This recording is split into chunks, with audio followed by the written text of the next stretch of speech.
Good morning, Raider Nation. It is Combine Day. Appreciate everyone pulling up and tapping in on this special edition of Good Morning Raiders. Y'all already know what time it is. So let's go ahead and kick this thing off. Here we go.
Chris, protect the shield.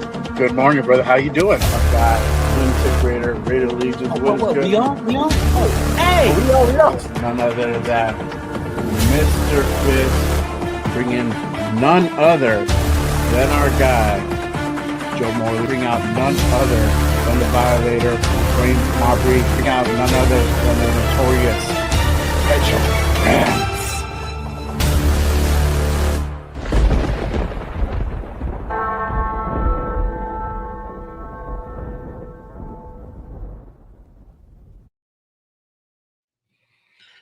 Yo, what is good, Raider Nation? Welcome to another episode of Good Morning Raiders. You already know I'm your host. I am Jay Raider. Appreciate you guys pulling up and tapping in. Combine Day is here for sure. Real quick, if you guys haven't done so, make sure you guys go ahead and check in, hit that like, hit that subscribe on this channel. It does to go ahead and so help to go to the channel and support the show. Appreciate you guys pulling up. We got a long show to go ahead and do today. We're gonna go ahead and go over a lot of prospects, a lot of stuff. This is the third day of the combine, so we already had day one with the defensive line, D tackles, linebackers. Yesterday, the D backs were on display and the tight ends. And then today is quarterbacks, receivers, and running backs. So we're going to go ahead and talk about that. We're going to talk about the last 2 days. We're going to talk about today as well. Jeremiah Love just ran his 40. I didn't get the time on it.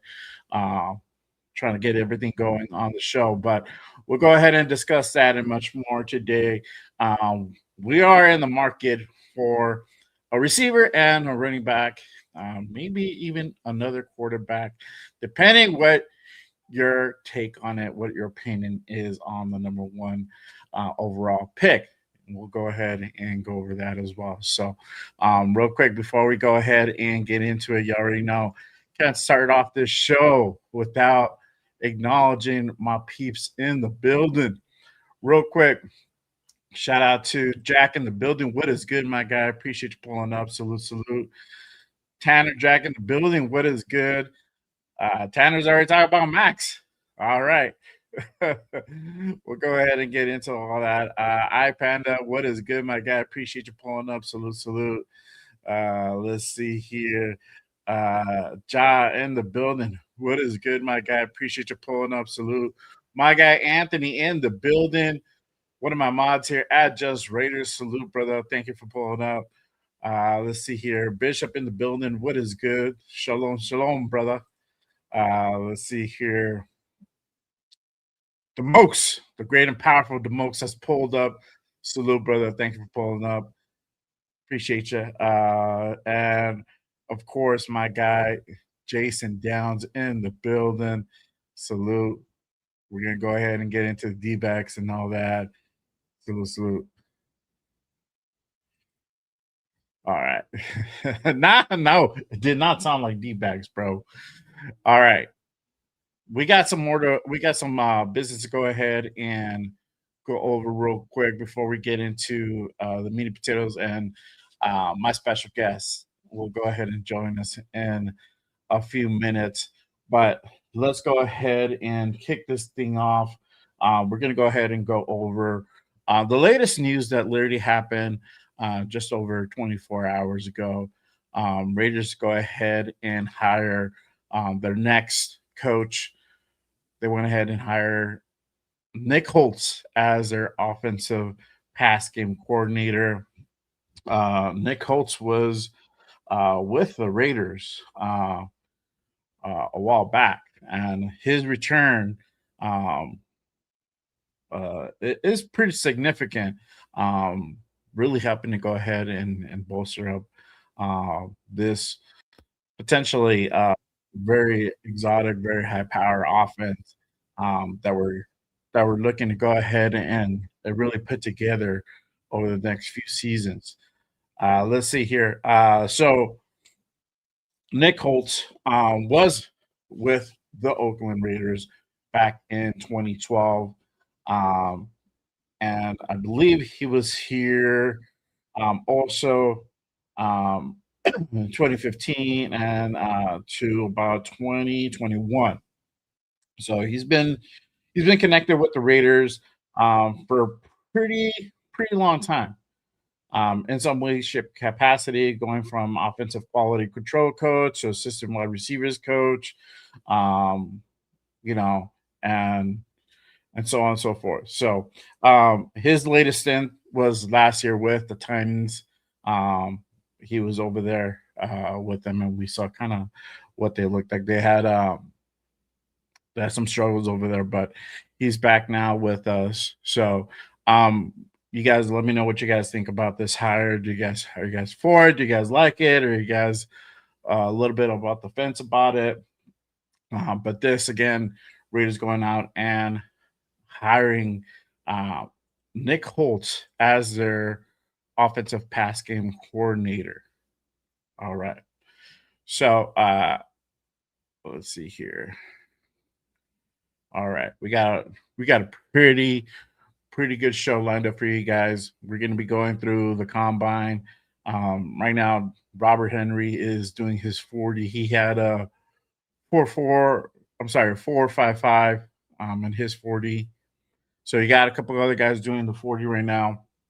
And we'll go ahead and go over that. Obviously, we can't go ahead and show the stream, but we're going to be, if you guys are watching on the NFL or wherever, follow along with us. We'll go over that. Hope you guys got your coffee this morning, whatever gets your mind right. But again, appreciate you guys pulling up and rocking with us. All right. Let's see here. My guy Lecky's with these hirings, as long as it translates into a winning product on the field. I agree 100%. As long as they translate to a winning product, I'm all for it. You know, whatever that looks like, man. Again, you know, this year we can't have too many expectations as far as win or losses. It's still not going to look completely pretty. It's still going to look, you know, I don't want to say awful, but it's going to look like a better product from last year, right? We're probably going to get a couple more wins. But again, we're just setting the table, getting the building blocks together to go ahead and put something together that's viable, that is a winning product on long term, as opposed to something within the short term. And I'm talking about short term between 1 or 2 seasons. So that means this season, next season. So we're looking in the long term basis. So, you know, some of these hires, they might not get it right first year. And like I said that before in previous shows, there might be some hires and some guys might be potentially let go, but the amount of dudes that get let go might be one or two dudes as opposed to getting rid of the whole coaching staff or half of the coaching staff like we just did, right? We're in a total rebuild. So we're not going to go ahead and get it right, but um, it's going to next year. This is going to look completely different. I think we're going to go ahead and really be all in, all in focus as far as not having to worry about building out a coaching staff. We can go ahead and um, prepare earlier for the draft, for the combine, for free agency, all that stuff. You're not having to go ahead and multitask and be at the combine and also trying to figure out your coaching staff. So next year is it's definitely gonna even look a little bit better for sure. Yeah.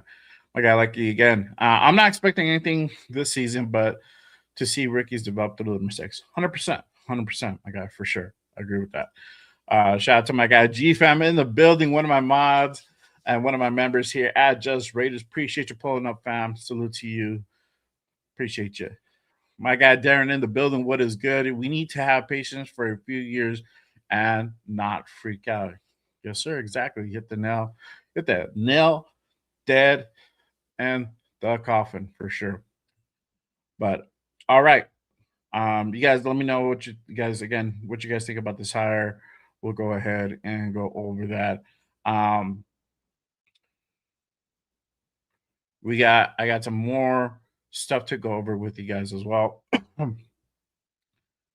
Fernando, and I'm gonna do it, and I'm gonna hit this topic before my guest comes out because you already know who the guest is, right? And we know how they feel about this subject here. But the Raiders did meet with Fernando Mendoza yesterday, officially. They had an official interview. So let's go ahead and hear what Fernando had to say in regards to his meeting with the Raiders and kind of a little bit of insight of what transpired there. So here's Fernando again. He had the meeting with the Raiders. So that would be Kubiak and Spytek being in the building. So let me go ahead and pull that up real quick. Yeah, I was lucky enough to have a formal interview with the Las Vegas Raiders. It was a fantastic interview. The coaching staff was in there. We went over some of my previous plays, drew some plays on the board. Thought it was a great meeting. And I know they had the prospective number one pick, but anything could happen in the draft. I'm just excited for the opportunity, and whatever team drafts me, I'm going to give everything I got to them. Yeah, I was lucky enough to have a formal more Super Bowl rings than anybody. So that opportunity would be fantastic.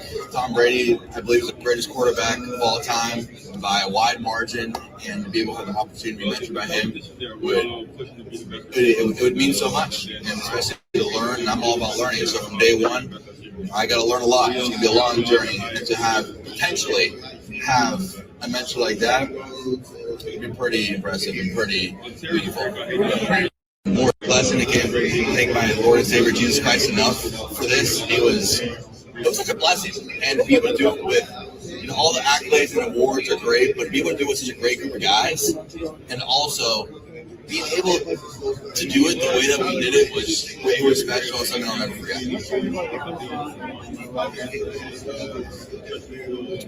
I believe with an NFL franchise, to lead it, you need equity, and you need two things to build equity. You need one to play well, and so that's where all my focus goes: football. If you want to lead, you first got to play well, and then second, it's having the respect of your teammates, your work ethic, through your leadership, through your tenacity, the way you respond to mistakes. And so those are all things I'm looking to work on. Yeah,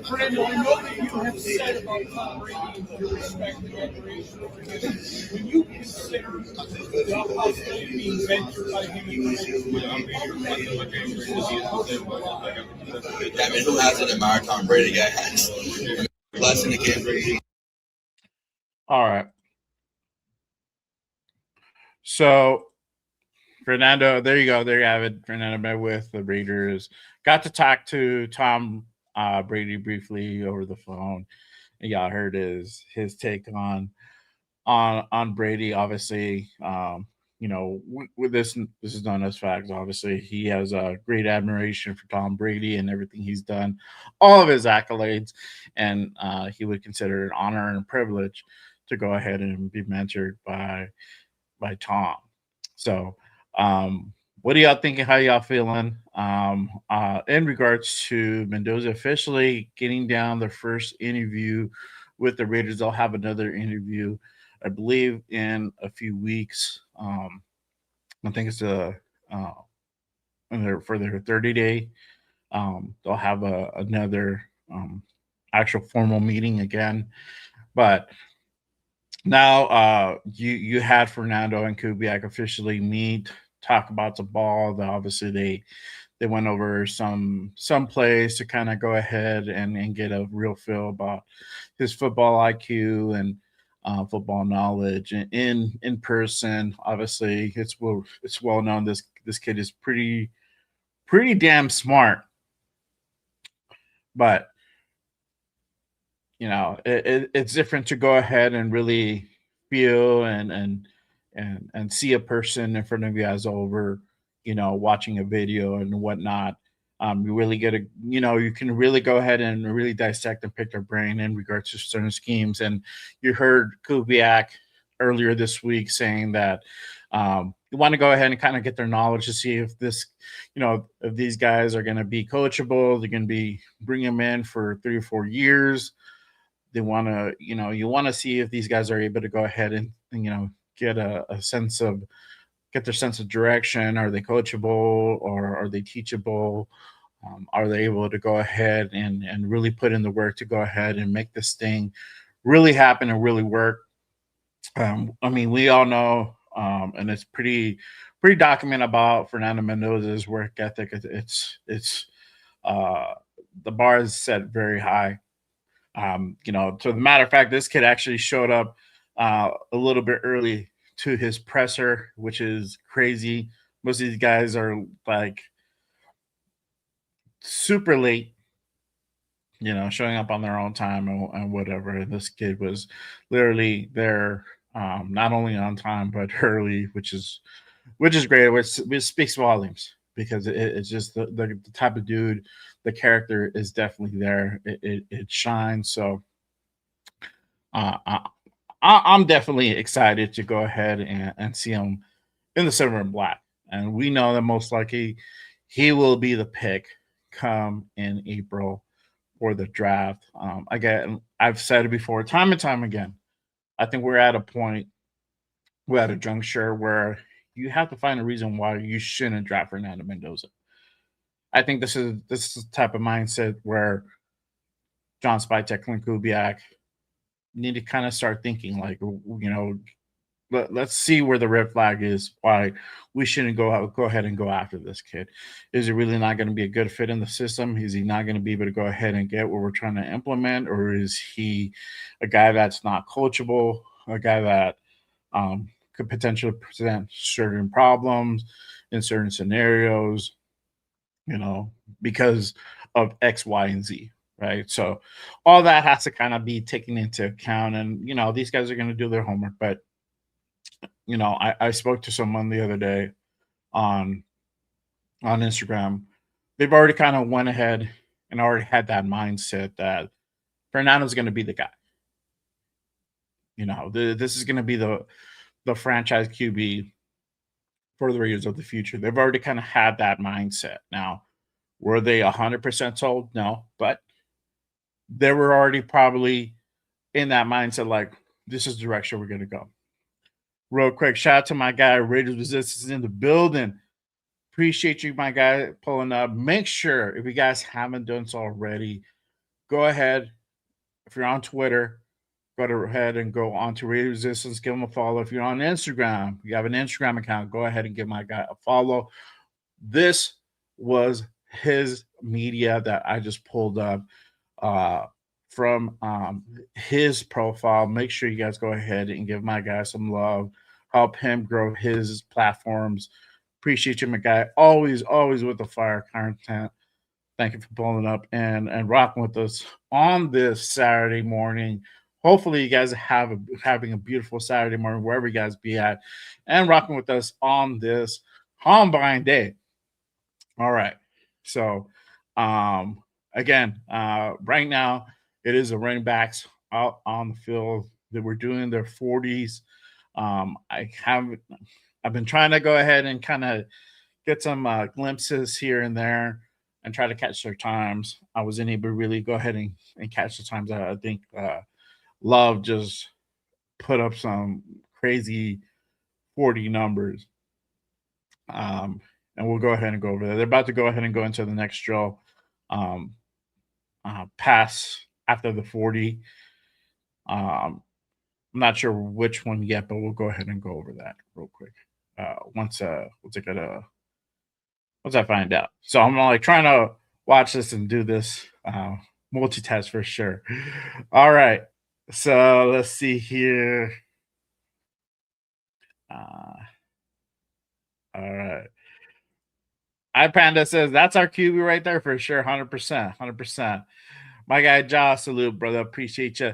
Mendoza knows the playbook because Bill Musgrave worked with Gary Kubiak and Clint back in 2017. Bill was his head coach at Cal for one season. So, yes, and that speaks of volumes. And this is, again, why going after a guy like Fernando Mendoza makes sense on top of that. This is just another thing that you want to go, just another thing that you add to the list on why this guy makes sense and why he would be probably a really good fit in this Clint Kubiak system. You know, this is something where it's already kind of very familiar. You know, at least an extension of what his father ran, what Bill Musgrave ran back in Cal. So, again, the whole thing is basically getting to know the person, right? So right now, look real quick. Right now, it looks like the drill is off tackle recognition. So they're running the drill right now. Emmett Johnson look good. Jeremiah Love is running right now. Let's see. Hey, Jeremiah Love is the truth. For sure, that guy is definitely first rounder for sure. Most likely probably somewhere in the top 10, if not top 5 for sure. So whoever picks him up is gonna be pretty lucky in that sense for sure. Let's see here. iPanda says very professional. Sounds like he has his head on his shoulders, not a rah-rah guy. Well dedicated all his efforts to the game physically. The guy is 6'5", 230. I'm sold on him. Let's fucking go. There you go. 100%. And that, and like I said, that character just kind of bleeds out. It stands out on the type of person he is. You know, he's you know, he's a young kid.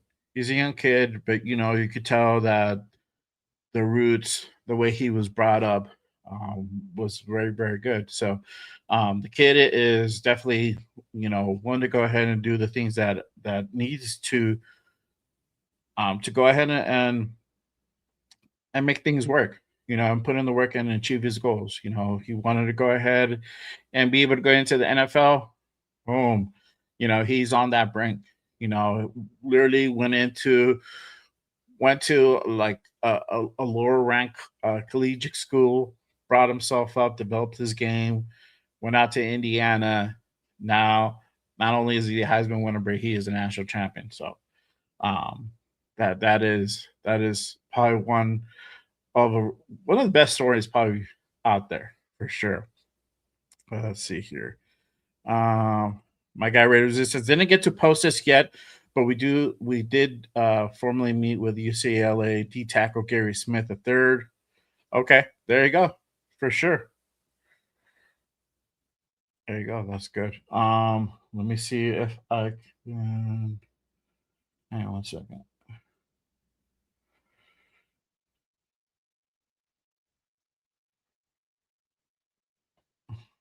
Okay. All right. So, my guy G Fam we should have never, ever, even think about not drafting Fernando Mendoza at number 1 overall. Don't overthink it, Raiders. Let's get our QB of the next 10 years. Facts, bro. And this is the thing, man. And shout out to my guy, Afakasi Raider. He was on with Jeff Showy last night. They kind of briefly talked about that. You gotta take the chance. You gotta take the chance. And this is the thing, and this is what I've said, what I put out in the chat. Fernando Mendoza is not Jamarcus Russell. These are two different individuals, two different work ethics, two different mindsets. The skill sets are even different. So you can't compare these two guys. Nothing's ever guaranteed when it comes to the draft. Some guys, they get picked high, they don't work out. Some guys get picked high and they do work out. Some guys get picked lower and they just become superstars. It just happens that way, right? There is no one clear formula to go ahead and get these things right, but you can make educated decisions. Not a guess, but the educated decision. The educated decision, and looking at all the film that is out there with Fernando Mendoza, having a year that he did, overcoming adversities in game time situations like he did, that goes to show you that this guy is probably going to be the best fit for this team, right? Nobody's perfect. And let's get this thing straight. Nobody is perfect. There's no perfect QB out there, right? All these guys need some type of either refinement, whatever you want to call it, in some way, shape, or form. They will go ahead and do that once they get to this level, right? It will happen either on the field, in training camp, or whatever. It will happen. But we need to go ahead and first get these guys in the building. That's just the way. And if it doesn't work out, again, we should be drafting a quarterback either every draft or every other draft until we figure this thing out right. We know that Aiden O'Connell now is on his final year of his rookie deal. Don't know what the future holds for him. Most likely, I don't see him in the Raider uniform in 2027. It could be a different guy, for all we know, right? Supposedly, the draft class is going to be the QB draft class is going to be big, depending where we're at. We're going to either get a guy in the later rounds, which we should, and I'm talking about 2 or 3, not the 6th round, right? And get a backup QB, or at least get the QB that could eventually take over if Fernando doesn't work out, if he gets injured. Just different scenarios that could happen. We've had that happen to us. We don't have the best luck in the world. So you always got to be prepared, right? So just putting that out there for y'all. That's my take on the whole Fernando situation. I feel like he's the best fit. If we do trade out of the first, we trade out of the first. I'm not gonna be, throwing my TV out the window, my computer at the door. It's just gonna be like there was a reason why we elected not to get Fernando Mendoza, and I'll be more curious what that reason was, what they saw, and then just keeping an eye out during the season, see his performance on what he becomes if he goes to another team. So yeah, shout out to my guy. We the people in the building. Salute. Appreciate you, my guy. Let's see here. Alex in the building. What is the deal, my guy? Salute to you. Appreciate you pulling up. All right. Let's see here. All right. We're going to go ahead and get into the rest. Shout out to my guy, SoCal Sal in the building. What is the deal, my guy? Appreciate you. All right. They're already asking for the guest. Is the guest ready? Okay, almost. Give me a thumbs up whenever you're ready to go. All right. Let's see here. Let me pull up another one. GFAM, is there any good fullbacks coming out of college? The fullback class, bro. I think that's a dying breed, bro. I think what we're gonna have to do in that aspect and that for that position, you might need to go ahead and kind of do a hybrid role, right? I've heard this where you go ahead and set up a hybrid guy, a hybrid fullback, like a tight end, line him up in a fullback position. That could be it in certain scenarios. Obviously, we saw the Seahawks do it this year, having their tight end line up as fullback. So that could be another thing. Obviously, we drafted a D tackle that can also play fullback. So that's another thing right there that we can go ahead and also pursue. But yeah, I mean, fullbacks is probably it's a really a dying breed, dying position. Not a whole lot really coming out in the draft that I know of, for sure. Josh says, I like Robert Henry Jr. from UTSA at seventh round pick. Yeah. And we're going to go ahead and get into all that as far as what where running backs and what potential wide receivers will we potentially draft in this upcoming draft. What round should we draft these guys at? Because that is very important. Things have changed within the last week. We finally find out what type of defense we're going to go ahead and be running, so that's also going to go ahead and kind of take an impact on this draft. I was already kind of drafting more heavily on the defensive side after all my mocks getting Fernando Mendoza, and then going out and just getting a lot of defensive guys after that in the premium rounds and really bolstering up, because offensively outside of the line, we're tight end we're good, running back we're good. We need a complimentary running back for Ashton Genty. We need a number one wide receiver to go along with Brock Bowers, right? We're true wide receiver one. That's the thing we need, right?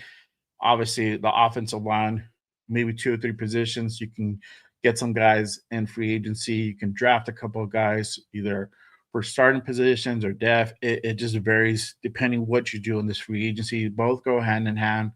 So there's a lot of different ways, different scenarios you would go through for sure. All right. Let's see here. My guy G Fan says, correct. Nobody's perfect except Fernando that went a perfect 16-0, and we'll go down to history for Indiana and may build a statue of the guy and 10 years for Indiana. Which honestly, bro, just goes down in collegiate history, man, as well. A quarterback, a team that went undefeated and won the national championship. I don't think there's too many of those. So definitely they are in the history books as well, for sure. Shout out to my guy Rick in the building. What is good, my guy? Appreciate you pulling up. Welcome. Thank you for rocking with us on this Saturday morning. Like he says, Mayor at fullback could be interesting. That's what I'm saying, dog. That's what I'm saying. All right. Let me go ahead and bring out the man of the hour, our guest for today. That's going to be also doing this combine watch party with me as well.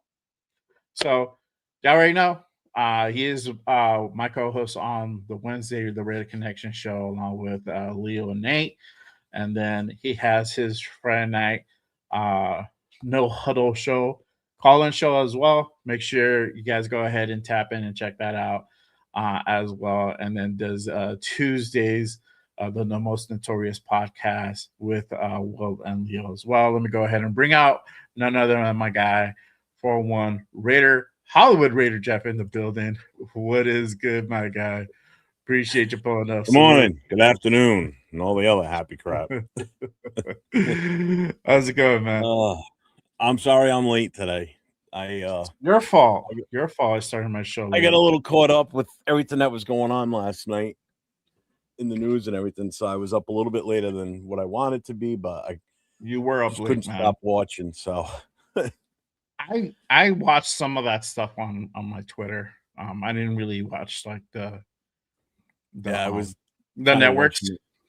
I was watching streamers mostly. I had the news on too, but I had streamers that were showing stuff from The streamers are local. probably the best footage you can get. Like if you're Oh on God, X yeah, and stuff like that, yeah, you'll get like stuff they won't show on Fox or CNN. But yeah. yeah, yeah, crazy stuff going on in the world, man.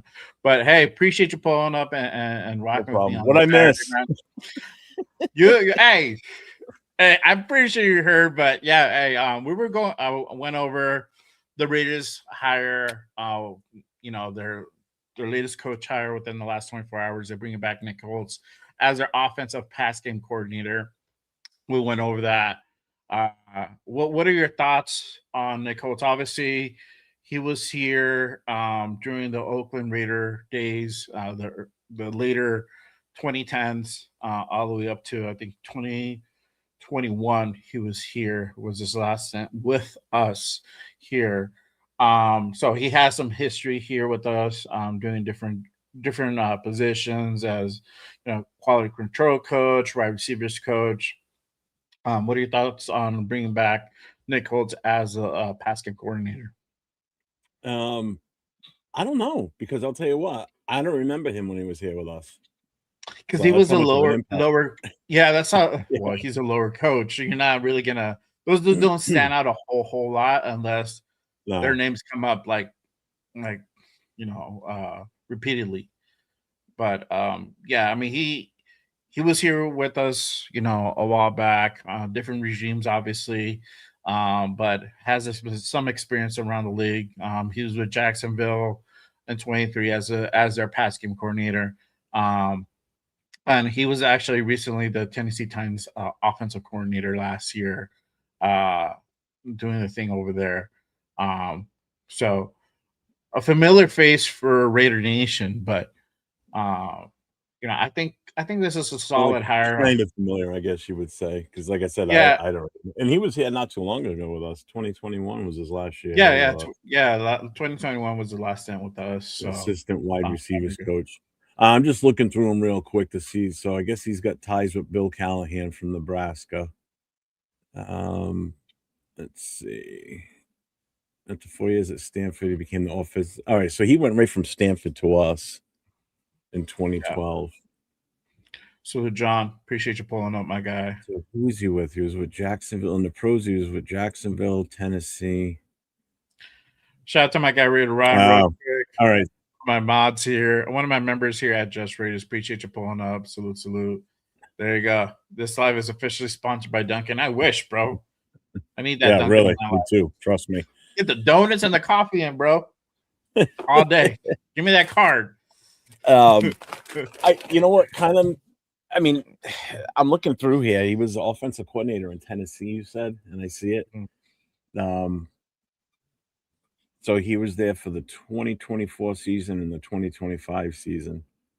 So he was there for Vrabel's last year. Yeah. And he was there for this past season.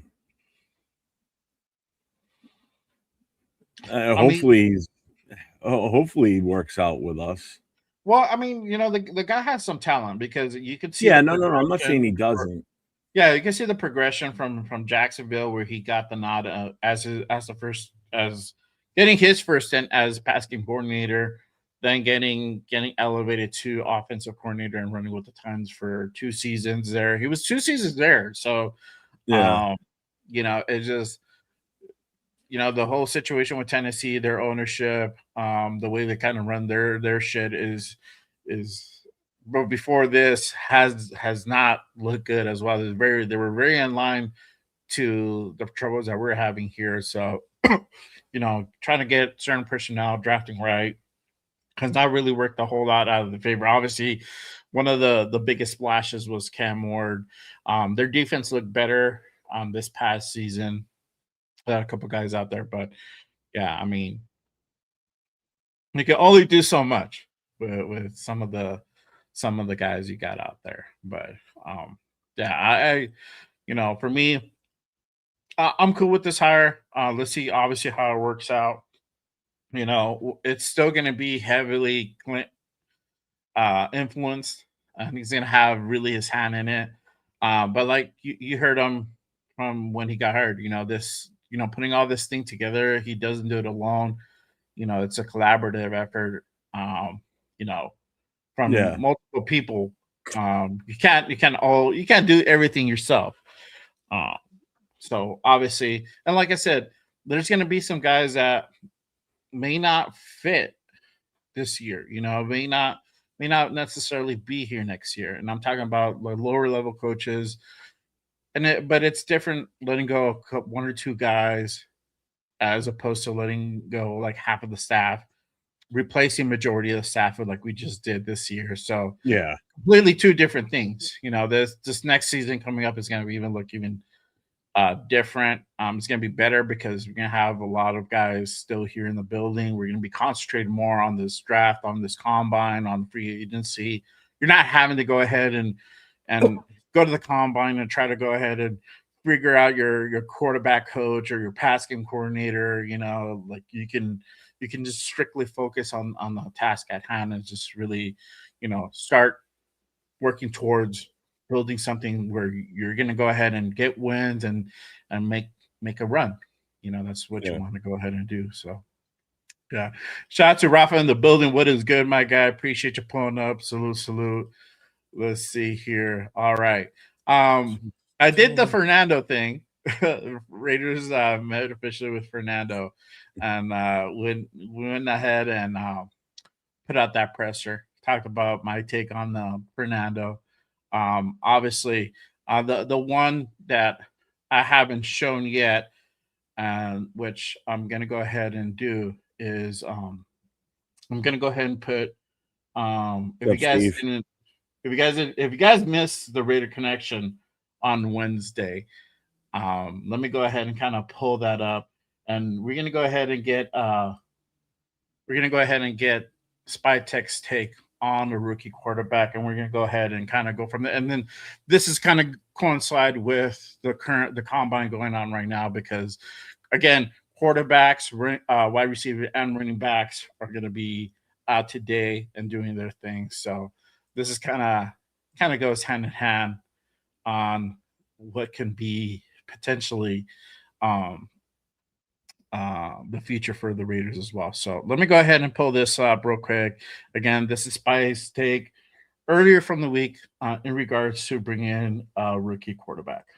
I think you want to have as much pressure, limit the amount of pressure you have on that guy from the start. Now, if you have a young quarterback, I'm not necessarily in favor of running him out there right away either. So, another quality player that can play the quarterback position, if you have a young quarterback, and obviously a great offensive line, a run game, all the things that can limit his chances to really get killed, and a great defense too. Because if he doesn't feel like he's got to go out there and score 35 points every week, I think that's helpful. I think you. All right, so there you have it. That's Spice's take on bringing in a young rookie quarterback, and that kind of brings into my next thing here. Could there be a bridge quarterback this season? Who could that be? What does that kind of potentially look like?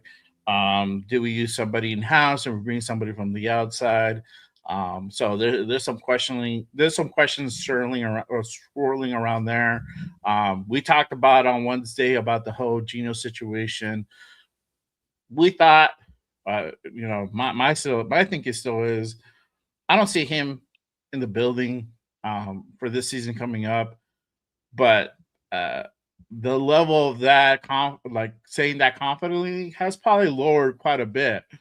But what is your take on, because most likely we know that Fernando's most likely going to be the pick for the Raiders, right? But what is your take if he is a pick? Should they start this guy real quick, or should there be a bridge? And if there is a bridge, who could that bridge be? What are your take? What is your thoughts, Jeff? No, just real quick. Thanks, Lucky. I appreciate it. That was fun last night, by the way. What's up, Bueno? I agree with not starting him right away. I don't think that's the right move. Now, I've already gone on record saying this, that I think, in all honesty, at the way we're going, it doesn't make sense to cut Gino, take that dead cap hit, and then go and pay someone else to come in and be the bridge.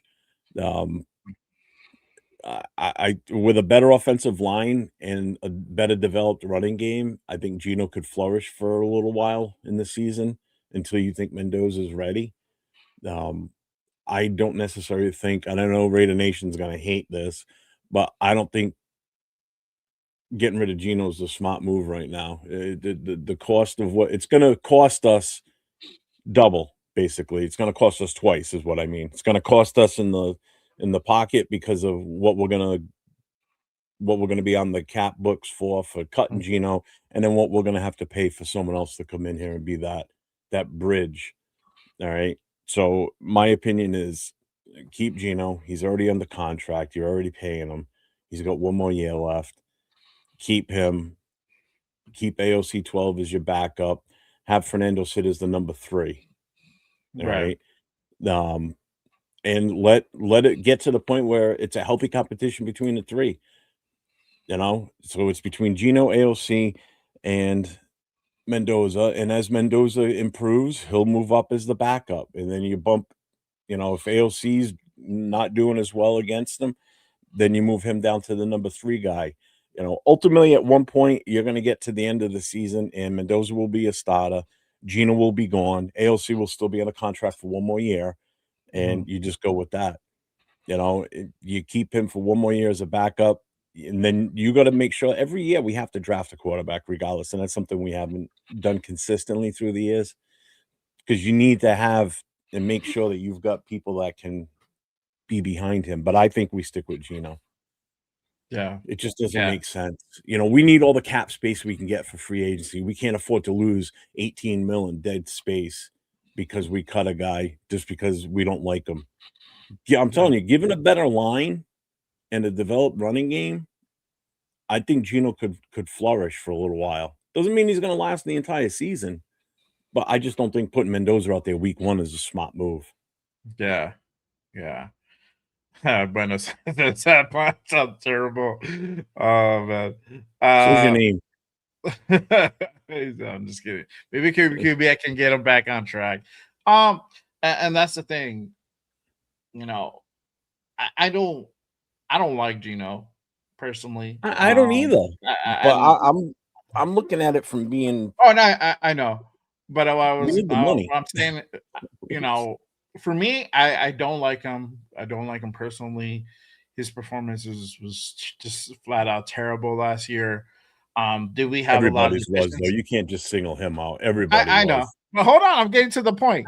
Sorry. There was a lot of deficiencies in our offense that also contribute to that as well. Could he look better under Kubiak?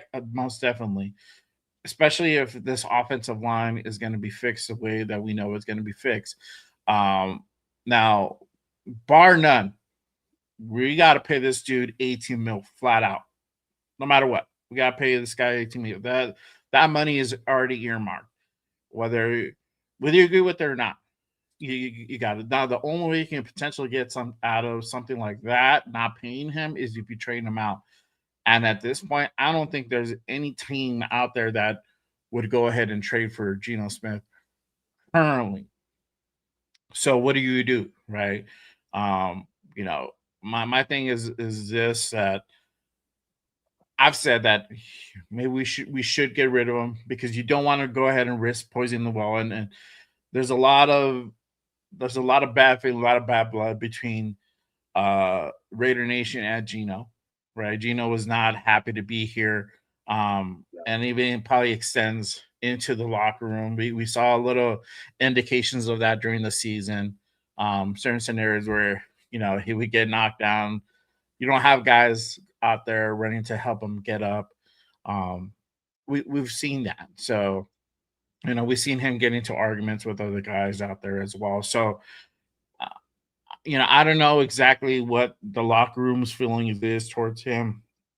I don't think it's as bad as how we feel that it is, But on a financial, looking at it from just a black and white financial standpoint, it makes sense to keep Gino, right? Because what you would do essentially, so let's say you do cut him, right? Let's say you cut him, you're gonna go ahead and get hit for the 18 mil. You don't he's technically slated for 26, but if you cut him, it's 18.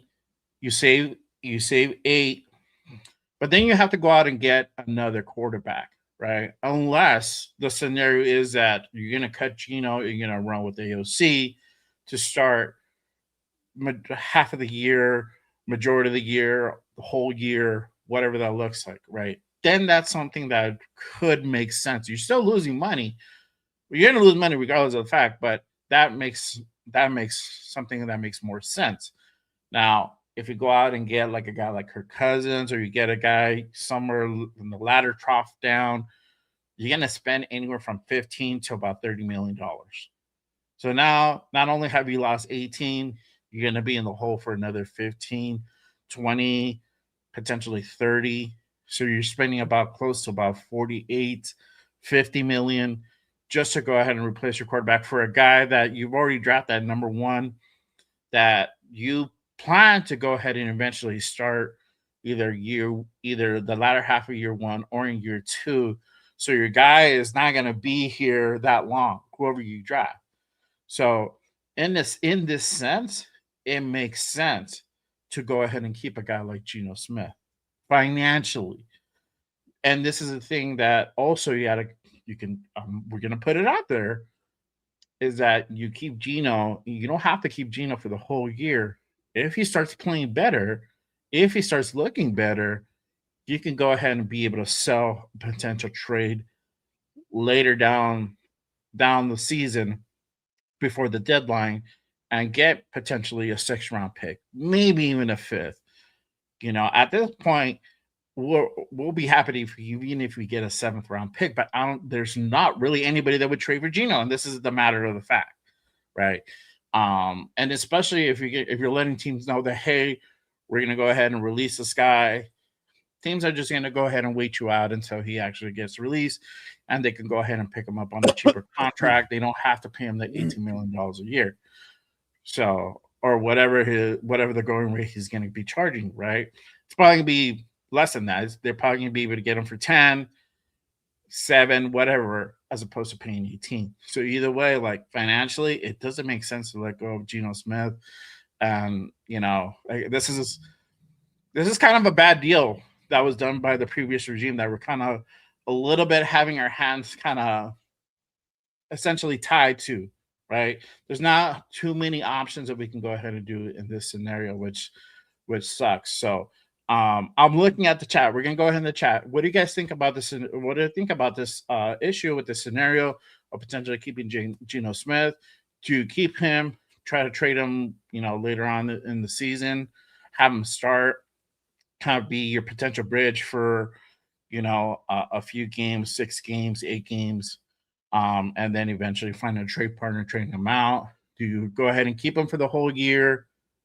What is everybody's take on this? Let us know down in the chat and the comment section as well, if you guys are going to go ahead and watch the replay later on today as well. So let me go. I starred one. I don't want to read that one out loud yet. I want to go back to that one after the fact. Okay.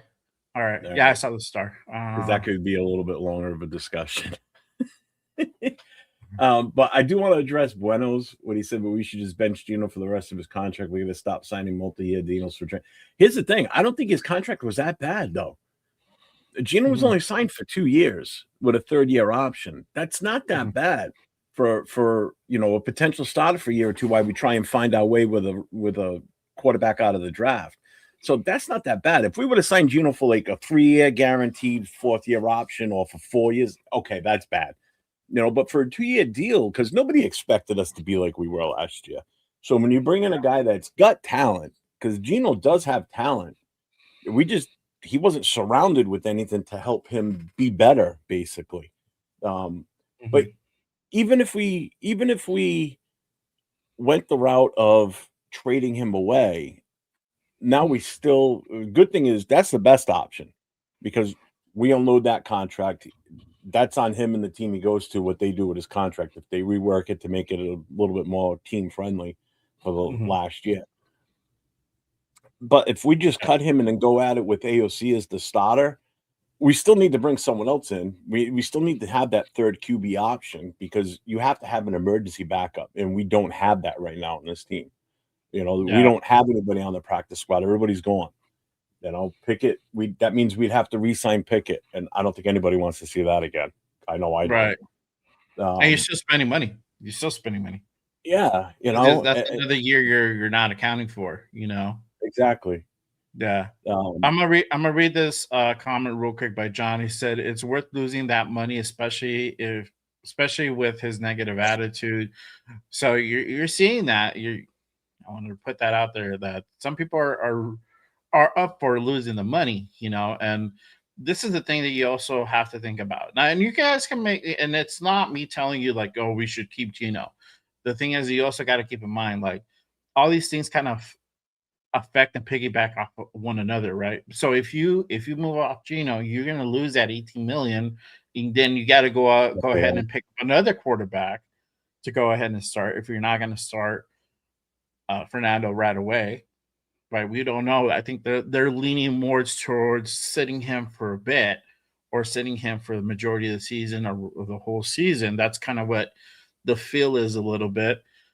So now you got to get somebody to go ahead and replace him. If you go ahead and pick up even like a dude that's worth, like even a Malik Willis he's gonna be around the 30 mil mark. So 28, 27, 29, 30. It's gonna be 25 and up. That's another that money that you would have spent on that quarterback, you could have spent on lineman. You could have spent on a wide receiver. You guys got to think. You guys got to keep in mind, or do a linebacker. That all this stuff makes sense, especially when we're trying to put this team, to be competitive again and build it the right way. Every little cent counts in that retrospect. If it would be different if it was like, okay, we're gonna get like a $5 million cap hit. It's not that much. $5 million really, and the scheme of things, is not a whole lot of money. You could do some stuff with $5 million, but really you're gonna have to spend a little bit more than 5 to really make it like a real big move or make a dent in things or bring in a solid player, right? But again, you're losing 18 and you got to spend anywhere from like 20 to 30 to bring in, a bridge quarterback for one season. It does make a difference. So it's just, those are the things that you got to kind of keep in mind. My guy G-Fam says, trade Gino for a bag of peanuts and be done with it. Hands wiped clean, mistake owned. We move on. Jets, Cardinals, or even Cleveland can have him. Again, I don't know if you're going to have teams lining up to be ready to get, trade for a guy like Gino, right? I mean, I'll take a 7th rounder for him at this rate. If it means we get that 18 million back in cap space, and we can put that towards, a lineman, wide receiver, whatever. That's a salary for us for a top-notch player out there. Basically, is what that is. That's your 18 million right there. So right. If that's a difference of cutting him and not being able to get that guy that you want because of the money, or allows us to put a little bit more money towards someone if we're in a bidding war for somebody and we know that the team has offered more money than what everybody else is going to go for, and we've got that extra money in the bank. If you lose that 18 mil, that's a decision. We got a lot of spots to fill. We need as much money in the account as we can. And that's what I think is getting missed here with all of this. We've got 21 free agents. We got to account for 21 players that are not going to be on this roster next year. So that's 21 roster spots we need to take care of, whether we bring some of those guys back or not. Some guys you're going to be able to spend real minimum amount. Like Bob Moya, sign him, get him done, get him over with first. He's going to be on the cheap. He's going to be well under 2 mil. Get him done. That's one spot out of the way. There's plenty of other guys that we can look to bring back. Bring back Kuntz. Make sure Snowden's here. Hit these players that are going to have an impact also. Put your money towards those guys first. Yeah. And then, are we still going to be a player for Lindenbaum? I don't know. I honestly don't know. I don't know if it's going to be out of our price range now based on that. I think if there's a scenario where we go in all in on the guy in free agency, it's probably going to be Leonard Baum.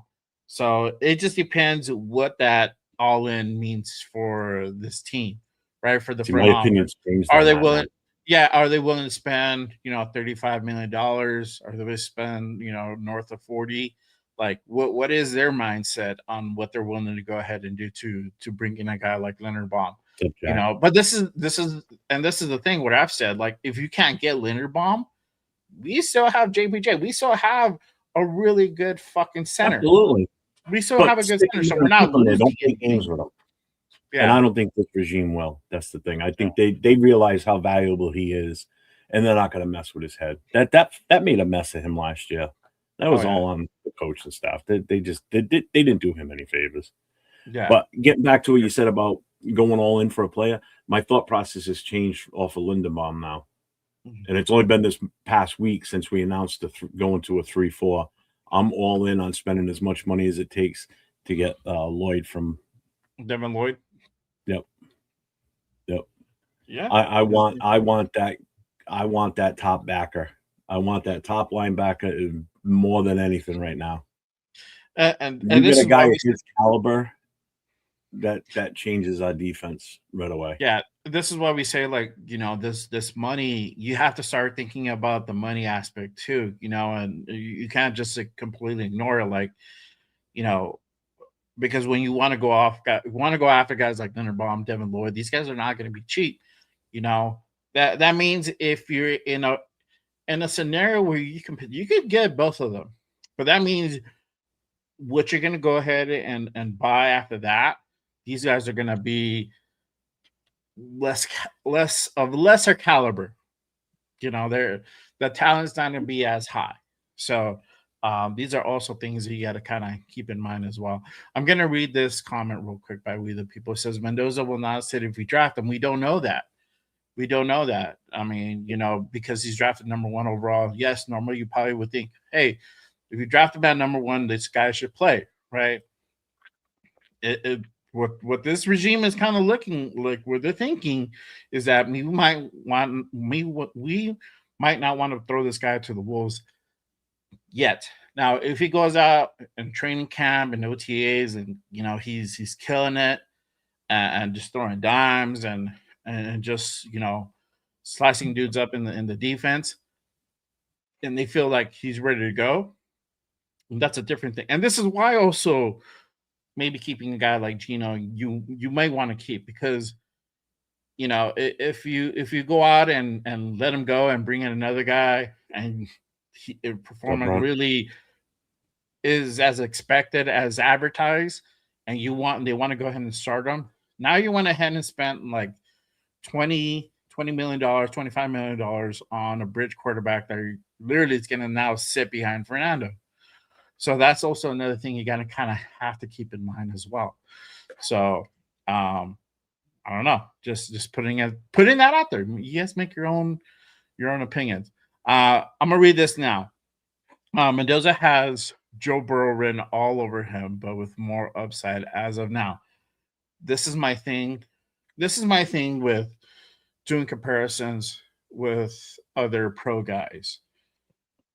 We don't know what the fuck they're gonna be.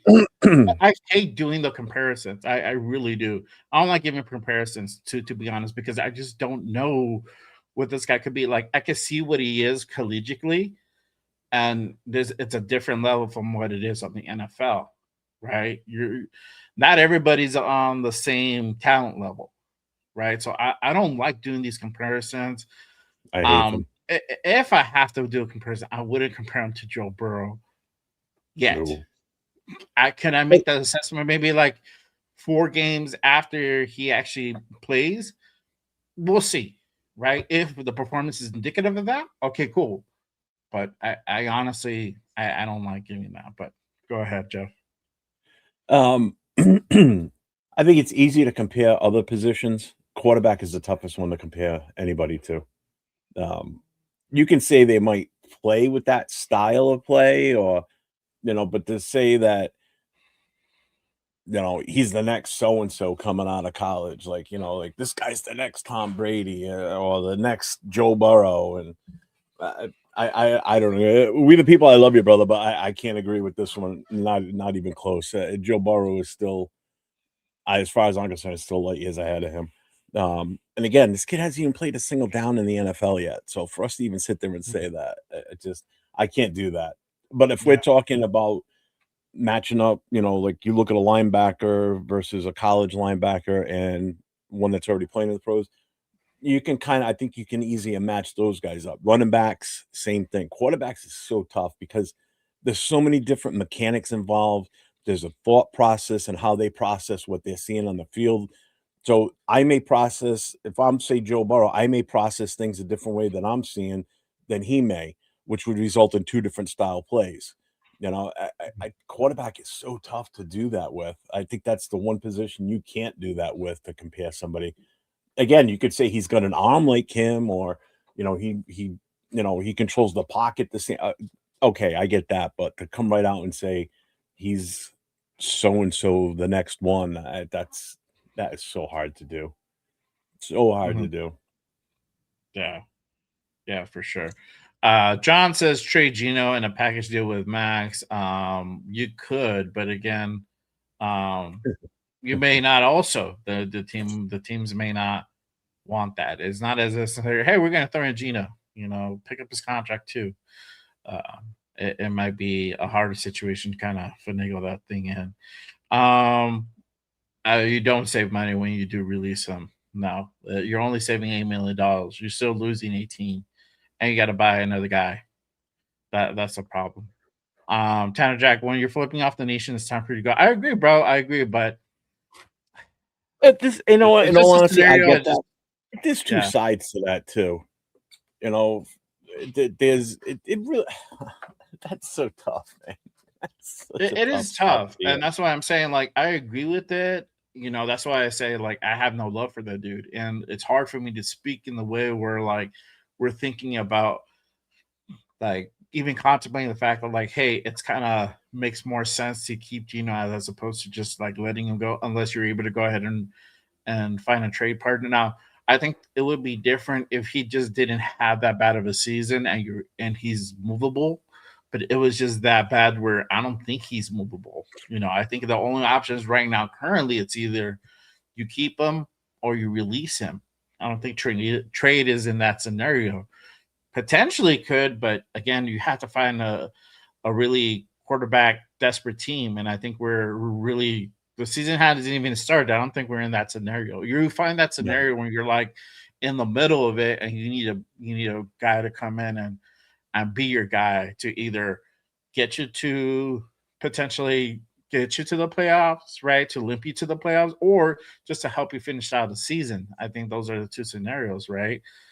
So it's just that's what I'm saying. Like, I think this deal was not the best deal. This is Peter's deal. This is Pete Carroll's deal, all through and through, and the Raiders signed for it. Now we're kind of handcuffed. So it just depends on what Kubiak and Spytek really want to do. Now, if they release him, I'm not going to be mad at it. I'll be like, fuck yeah, goodbye.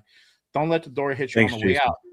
But if they do keep him, I'm not going to be mad at it either, because I see that part of it. Like, it makes sense in that aspect. Like, you could potentially trade Gino later on the season. So, I don't know. Let me ask you this. It doesn't. It's hard to swallow it, bro. For me, it is. Yeah. My question now is, you might have heard this. I don't know if I don't think I have. Obviously, I haven't, because I'm asking a question. What's up, AR? Because Kubiak, when he got to Seattle, he got there before they traded away Gino to us, correct? So he went there with okay. So he went there with the thought that he was going to be coaching Gino. So I wonder if anybody's ever asked him what was his take on, like, was he in favor of coaching Gino? Was, you know what I'm saying? Like, what's his feeling? Does he have any ill will towards him? I don't think he does. That's the thing. I think this could be something that could work, because they have a little bit of a relationship, because they were in the same building together for a while before they traded him to us. So they were briefly in the same building. Yeah. Yeah, this is the thing we just don't know. I don't know if the mindset was from the get-go that Snyder wanted to get rid of Gino. And that's a real question that we should probably be asking ourselves is like, did he really want to go ahead and get him out from the get-go? If he did, then that changes things. It might not be a Kubiak thing. It might just be like a scenario where it was just like, hey, I just got overridden. If it was Kubiak, then we know it's Well, gonna happen, right? because this is my thought process, and this is to why I'm asking this, because if he was okay with Gino being in Seattle, and obviously it wasn't a Kubiak decision to unload him. I mean, that comes from the GM and the head coach and the owner, because he's your guy. He just did you good for a couple of years. And now we're just gonna discard him. But while they were in the building together before he got traded, because you don't know if you put somebody out there to be traded, there's no guarantee you're gonna be able to trade them. Teams may not bite. Right. But I'm sure they had a good idea that we'd be willing because of Pete being here and Pete loving the guy, and Pete's the one that brought him in there.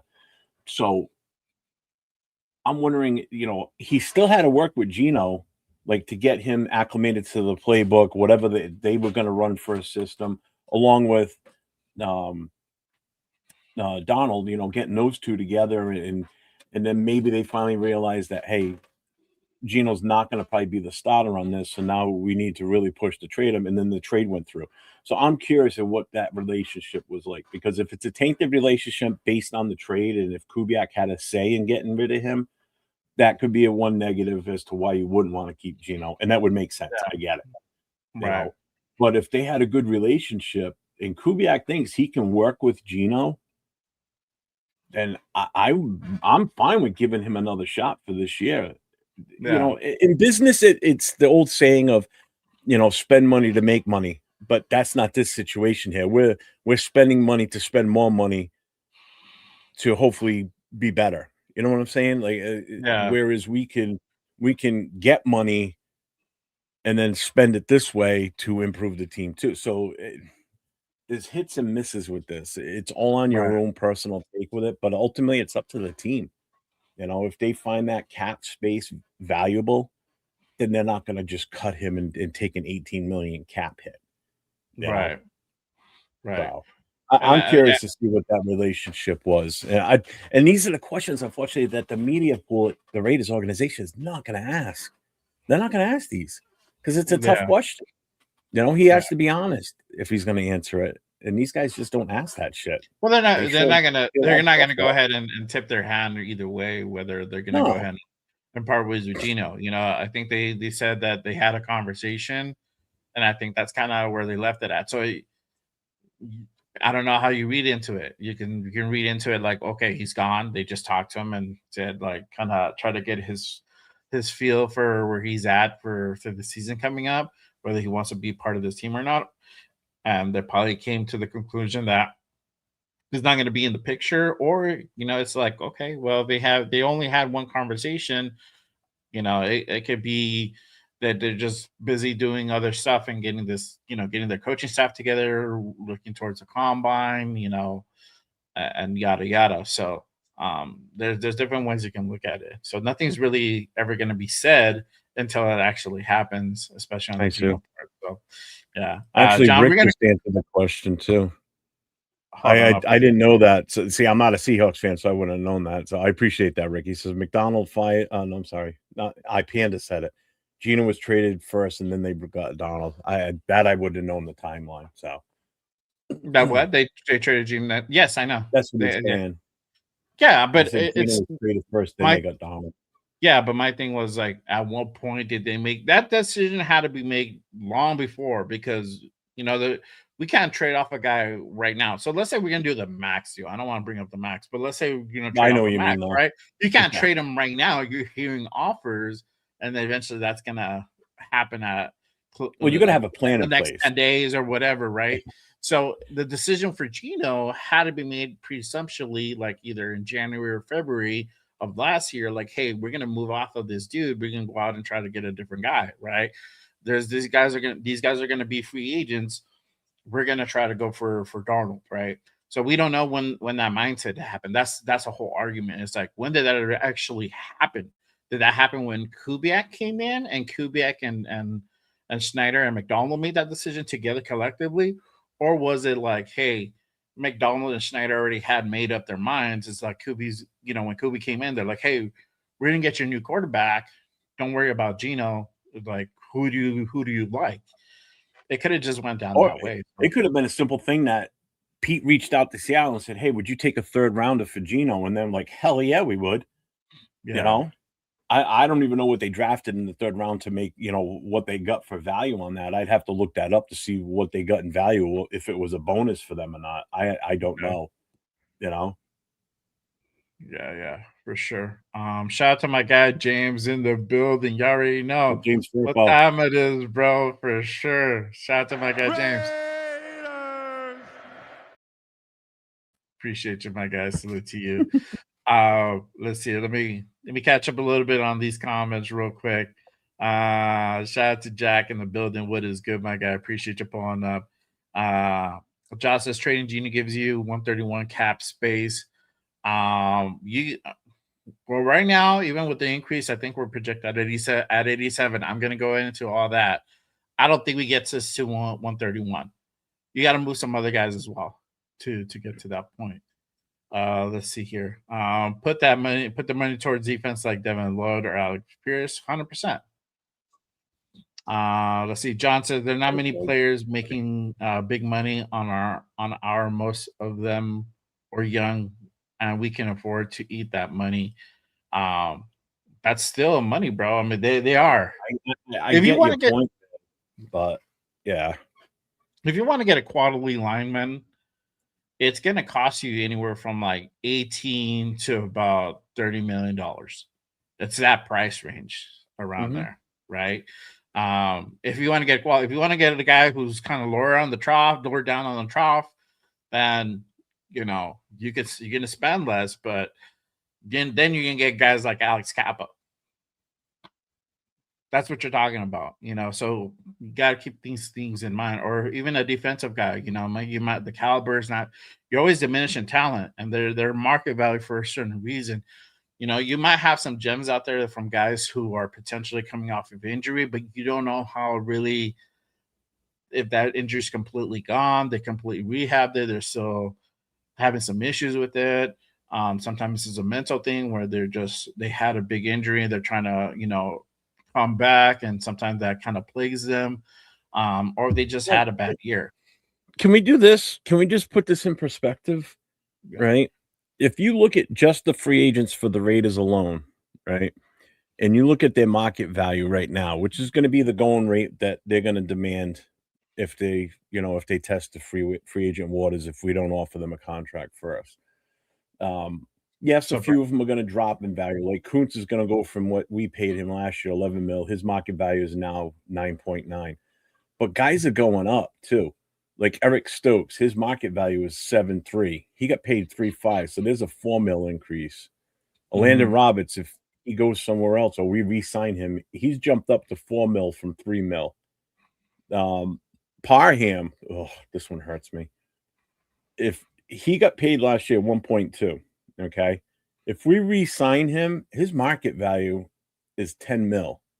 Does that mean that's what we pay him? No, but either way, we're still going to be spending more money than what we paid him last year. Someone else that went up, I just saw too. Yeah, Darnay Holmes. If we keep him, he went from 1 mil to 2.4.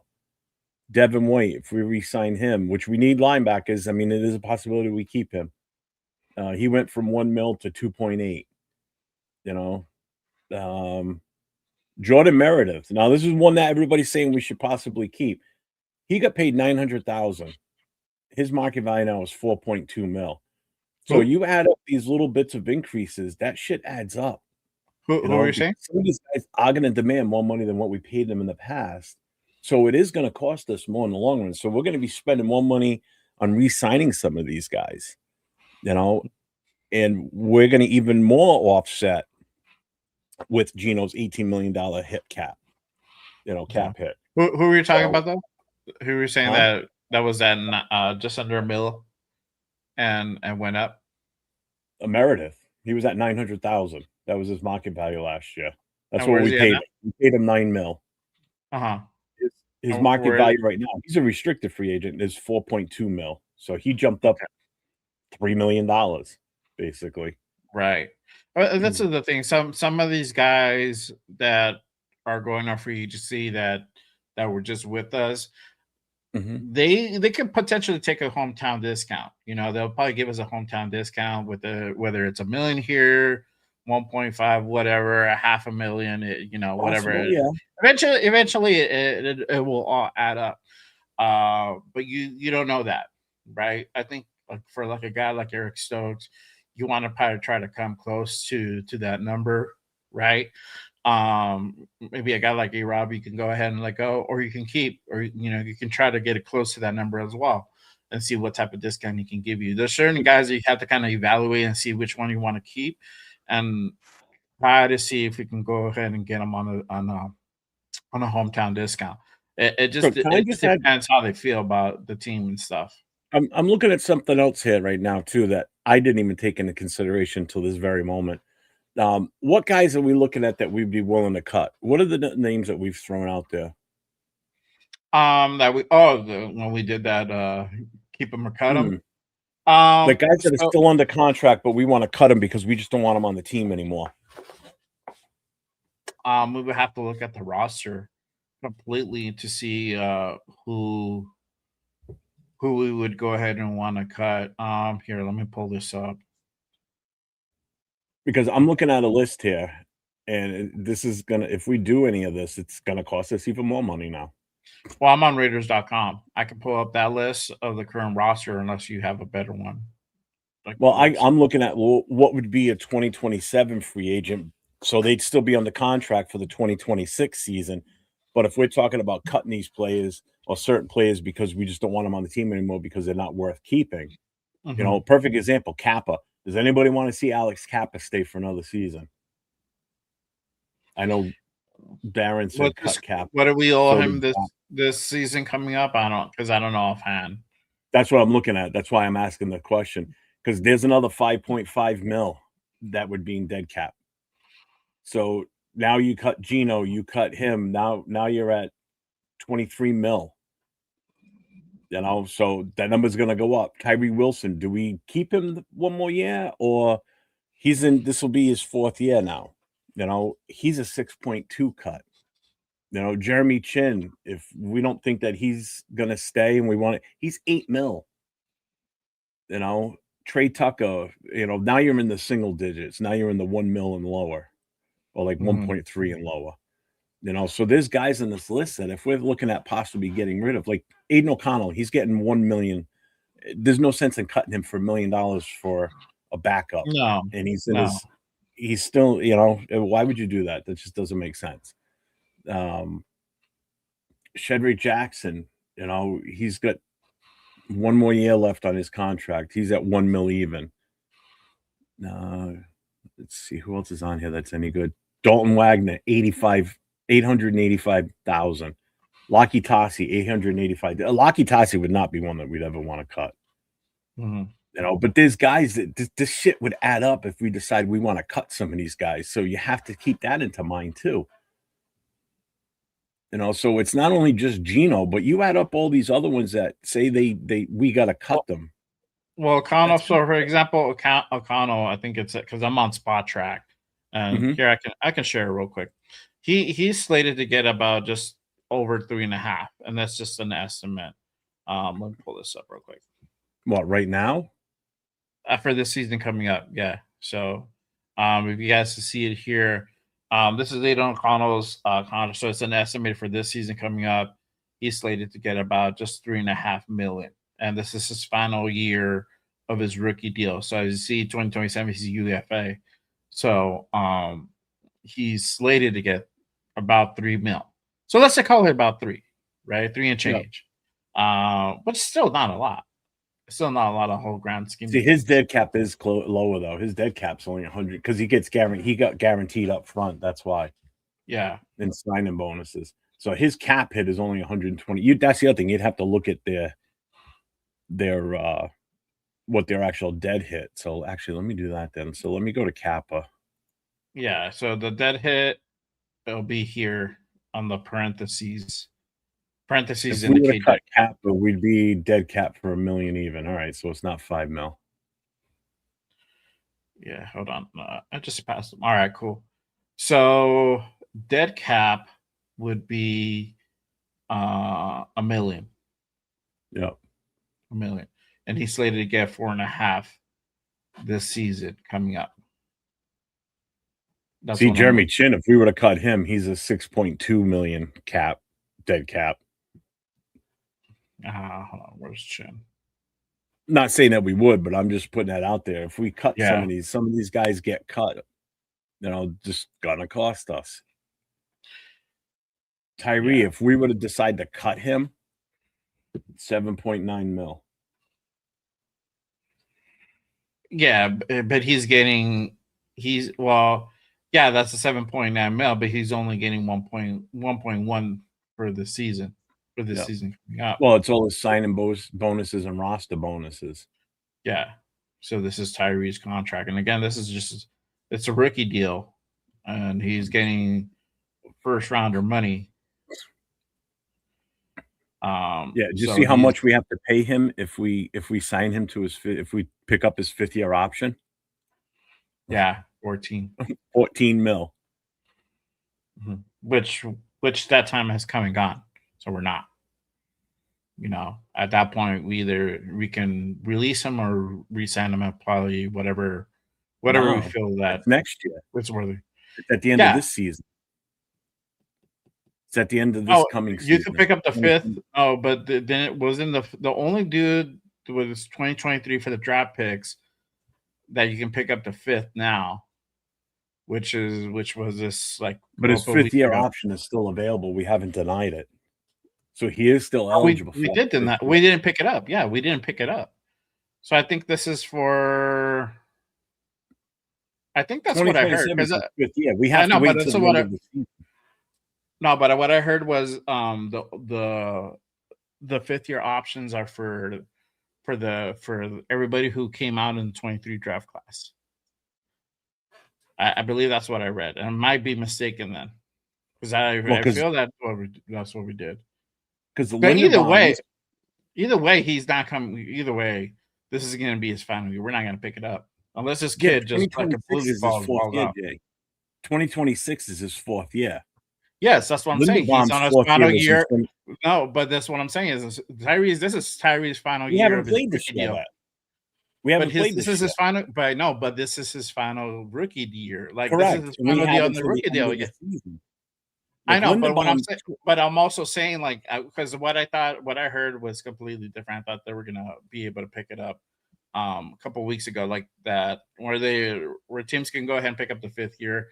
I thought that Tyree fell in this, but whatever. I guess I'm wrong. Either way, this dude is not gonna get picked up. I doubt it unless he completely balls out, which I doubt. Correct. So basically, at the end of 2026. We have to make the decision before the 2027 season whether we pick up his 5th-year option or not. Because Linderbaum just completed his 4th year physically playing in 2025. So his 5th-year option was this year when they denied him his 5th year, when they didn't pick up his 5th year and they made him a free agent. So this is going to be Tyree's 4th year. Feels like he's been with the team for 20 years. But this is 2026 is going to be his 4th year physically on the field playing. He's only played 3 full seasons. Yes, he would have 23, 24, and 25. Yes, he would have to play. He would basically have to ball out. This is what I'm saying. Or I have to play at a completely higher clip than he did last season. Like completely better, right? So I don't know. Whatever for Tyree, I think the jury's still out on him. Especially when switching out to this new defense, it could change things. Could it work towards his favor? Probably. But we'll know until the season starts on that one, unfortunately. But you have some guys. I don't think there's too many guys. I mean, Kappa could be a guy that potentially gets released. Again, he, Well, based on you, his what his dead cap's going to be, it's only $1 million. yeah, it's not a whole lot. And bye. Majority of that contract got paid out last year, Yeah. Which was great. They front loaded it. Yeah, Sal, I agree. I don't think Tyree gets his fifth. Not for 14 mil. I don't want to pay him 14 mil for that fifth year. Screw that. Yeah. He's not worth it. He's not worth it. Yeah. Yeah. I think what gets lost in all this is sometimes you got to kind of step back and look at the big picture. You remember this is a business, so you got a budget to work with. You can't exceed it. So you have to really play smart with your money and how you spend it. You need to go into the off season. Like right now, they need to be sitting down and working this budget to the best of what we can physically go out there and pull in that's going to give us the best option to put a decent team on the field. I'm not saying putting a superstar team out there. Put a decent team that's going to be competitive and stop moving us in the right direction. Right. And if it takes us spending a shit ton of money on one guy like a linebacker like Lloyd, then that's a starting block. He's young. We're going to have some time with him. We're going to be able to have him for a few years. He would be part of the moving forward with this team for the future. Mm-hmm. It's guys that are already in their late 20s, 30 or 30 plus that aren't part of the future of this team. We have to face it. Like Max is not going to be part of the long term for this team. I'm sorry. He's just not.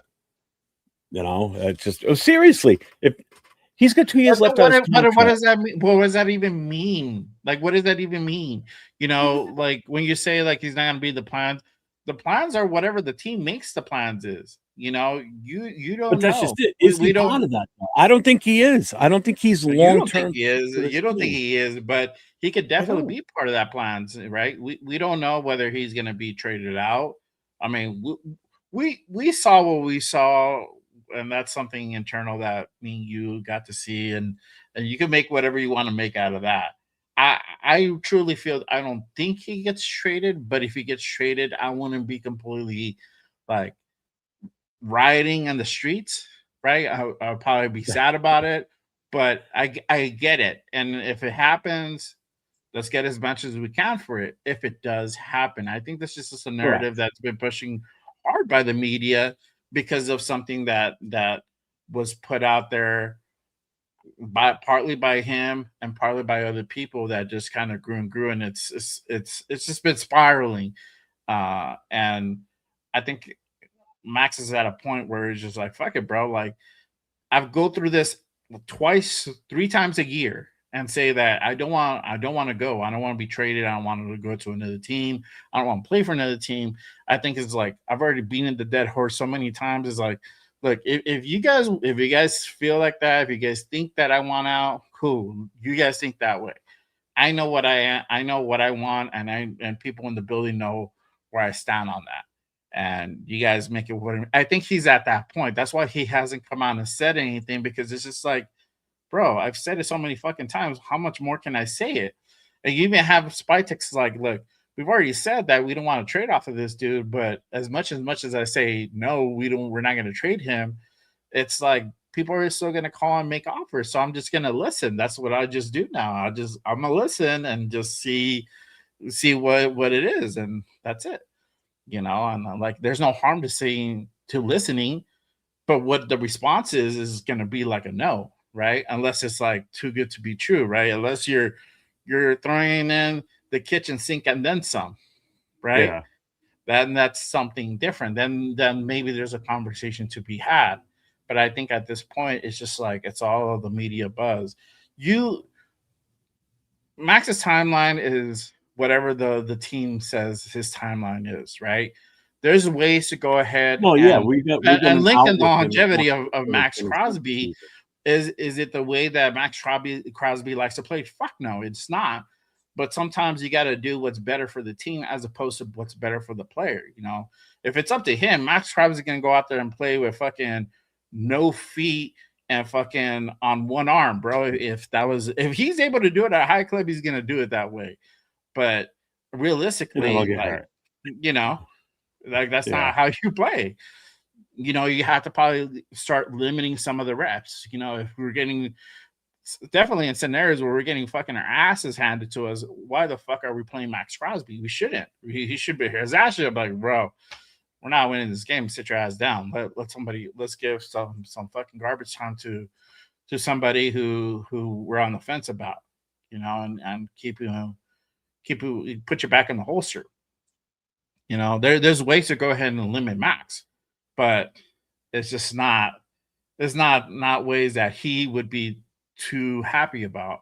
But you got to also put in retrospect, like, look, motherfucker, if you want to roll with us, we got to preserve you to, you know, we're in a serious run when we're actually winning games, and we're potentially going to go ahead and be able to win the division, make the playoffs. Then that's when we'll go ahead and put you out. But when we're like, okay, cool, it's looking like a 6-11 season, 5-12. We're gonna probably have to shelf you early, if you know, to go ahead and get you ready for next year. He has to be okay with things like that. You know, it's just he just plays at a high clip. Eventually, Father Time is gonna catch up. It catches up to everybody. It catches up. Fuck, I'm feeling it now, bro, and I'm gonna be 42. And it's like I my mindset is like a 25-year-old, but my body is not like a 25-year-old. And it's sometimes it's hard for dude to like connect that. And he's not 30, he's gonna be 29, but he still feels like he's like a 20-year-old out there, 18-year-old. Like I could just like go out 1,000% and be good next week. Your body's not always gonna respond like that. So that's all I'm saying. You know, like the timeline is whatever the team indicates a timeline is.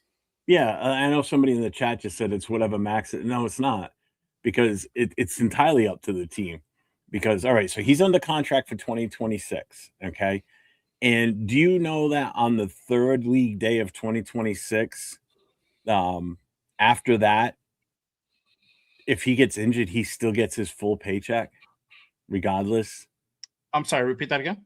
It's part of one of the clauses in his contract. So he's got a 29 million 2027 salary guaranteed. So he's guaranteed 29 million for the 2027 season. Okay. All right. It guarantees the third league day of the 2026 season, injury guaranteed at signing, which means after the third day of this new league season that starts this year in a couple of weeks, if he gets injured after the third day, he's guaranteed his 2027 contract from us. Currently, but we restructured this. Not currently. That's guaranteed. It was in the signing. Well, this so is it's in the contract. Hold on, Jeff. We restructured this deal every fucking year almost. So that money that is guaranteed for 27, that could potentially be lower because they extend him or they restructure him in a different way. That could potentially happen, bro. No, so not like the way this works. His contract yeah, it does work that way because you can restructure a deal. You can change. It's a new contract. You're restructuring your contract. You're doing a new contract. This is all part of that contract. That's what I'm talking about. This is the new contract he just signed. This is all part of that. Yes, so but after and plus they could come back. They could come back this year and say we're going to restructure your contract like by next week because. But not if he doesn't want to. Yeah, not does he want to, but when the fuck does he not want to, bro? Like every year we restructure this contract. Why would he? Why would he want to restructure it? Because if he gets hurt next season, he's guaranteed 2027 pay. He's not gonna. He's gonna get guaranteed probably a lesser amount, not the whole full 29. You just don't know. But I mean, that's the whole point. The whole point is either way. Like, why wouldn't you want this dude to get fucking paid? Like you know, I'm like, not saying this that. is why you put guaranteeing deals in place because. But this is barring none that you get injury, you still want to go ahead and get taken care of, bro. It's an injury clause in his contract. So if yes, I know it's an injury clause. Anytime after the third day of this new season, he gets paid his 2027 salary. That's what all players do that, but all players do that. Yeah. So it's not something special. What I'm saying why would he restructure and have that taken out for whatever? That make no sense. But I'm not saying I'm not saying he's going to get taken out. All I'm saying is that it could be lesser than $29 million. It could be like a $20 million. It could be $18 million. We don't know because the thing is when they restructure it is always team friendly, and he's done it so many times. It's almost every year where they actually restructure his contract to be team friendly. because they're pushing that money back and putting it towards the season to go ahead and get a player or whatever. This is what they do. Like we've done this for him so many times. That's why we're able to go ahead and increase our salary cap, because we restructure him to make it team friendly. We did that last year with Christian Wilkins. We restructured him and we're able to get a little bit more money, and we're able to go ahead and get some of these other players. We didn't get good players, but that's a fucking front office issue. But that's what they did. They restructure guys like that to get more money for the current season, and then they'll push it back for the following season. So they can do that next season. They can restructure them like, hey, you know what? We're going to re-sign you. We're going to push that money. We're going to make that little guarantee a little bit less. You're still going to get paid, but we're going to take some of that 29 and put it for this, because this is what we want to do on defense, or this is the guy that we're looking at, or yada, yada, yada. So that could happen. So you're saying he restructured his contract in the past? Where? Yes. Multiple times. Okay, so I see initially he signed a 4-year contract on May 2nd, 2019 for $3.3 million. That's his rookie. And then the next, anything to do with his contract, he signed a 4-year extension on March 11th, 2022 for $94 million. The only change he did to his contract until recently was he converted $10 million of roster bonus into signing bonus, clearing 7.5 of cap for the Raiders on March 11th, 2023. The next thing, anything to do with his contract, was on March 5th, 2025, when he signed that 3-year, $106 million bonus. That's the only thing he's ever done with his contract. This shows all the breakdown of everything that he's either gotten in salary and any fines that he's ever paid in his entire career, which he's got a lot of fines. But what I'm saying, like, they can restructure it. He's only restructured once. No, and that was just I'm pretty sure it's restructured multiple times, bro. I'm trying to look for it. I'm looking at the full list right now. There's one time. You can look at that list, but there's other shit out there. I mean, that's what I'm saying. Like, I've known that. Hold on. But I know multiple times that Maxx Crosby has gotten restructured, not just fucking once, bro. And they can still restructure them. They can still restructure them either in the future, either way. We're talking about something that hasn't happened, that could potentially happen. That doesn't necessarily mean we're going to get that $29 million like we're going to go ahead and get hit for 29. But either way, if he does get injured, even if he does get injured, why shouldn't he get paid? I didn't say that. I didn't say that. All I said was he's got a fully guaranteed salary in 2027 if he gets hurt. He's guaranteed that money is all I said. Yes. That's part of it. If it happens after the third league day. So if he gets hurt prior to, then that's not guaranteed, is what I'm getting at. So he's guaranteed that money no matter what for the 2027 season. After the 2027 season's over, we have an out where we don't have to keep him, and we take a 0 dead cap hit. Because his 2028 and 2029 season are optionals. Yes, but that will most likely not happen unless like something, either they're willing to go ahead and bring in somebody else, or they're going to let him go ahead. This is what I'm getting at. And he wants to go ahead and go out to like, hey, I want to go ahead and test the market. That's a different thing, you know. But either way, they can restructure it. They can restructure or extend him or whatever. It's a perfect opportunity to try and see what you can get for him in a trade, because he's got such a team-friendly contract. The team that they would only be on the hook for his 2026 season for $35 million. That's his pay, 35.7. So they would only be on that for that. Then after next year, his dead cap space is 0. So if it doesn't work out and they cut him, it doesn't cost them a damn thing to get him out of there. And if they keep that current contract, they can walk away from it after a full season or 2 seasons. Put this contract up, because I don't know. You're just saying that we could get out of the. I mean, look, at one point he's going to be a free agent 2030. All right, this is Maxx Crosby's contract, so everybody knows. But he's only guaranteed with us for 2 years, 2026 and 2027. We have to pick that up. No, he's guaranteed until I mean, yes, contract-wise, yes, he's guaranteed until We can walk away after the 29. 2027 season and it costs us nothing, but we get nothing is what I'm getting at. That's what I'm trying to get to here, is the fact that if we're gonna do anything with him, now is the time to do it. Because after that, we what do we when because this is the time to do it, because if a team doesn't work out with him, they can walk away and it costs them nothing for the 2027 season. They won't get much, they were not gonna get anything in return, but they can walk away. Hold on, That's let me why see. it's such a value. That's one of the biggest values added to him being traded, is because of that. That team-friendly contract is huge. You're on one season hit for him, and that'd be 2026. After that, it's sailing after that. Because look at it, drops from 35 to 29. That in itself is a big difference. Yeah, it drops to 29 next year. But even his cap hit goes down from 35 mil to 29.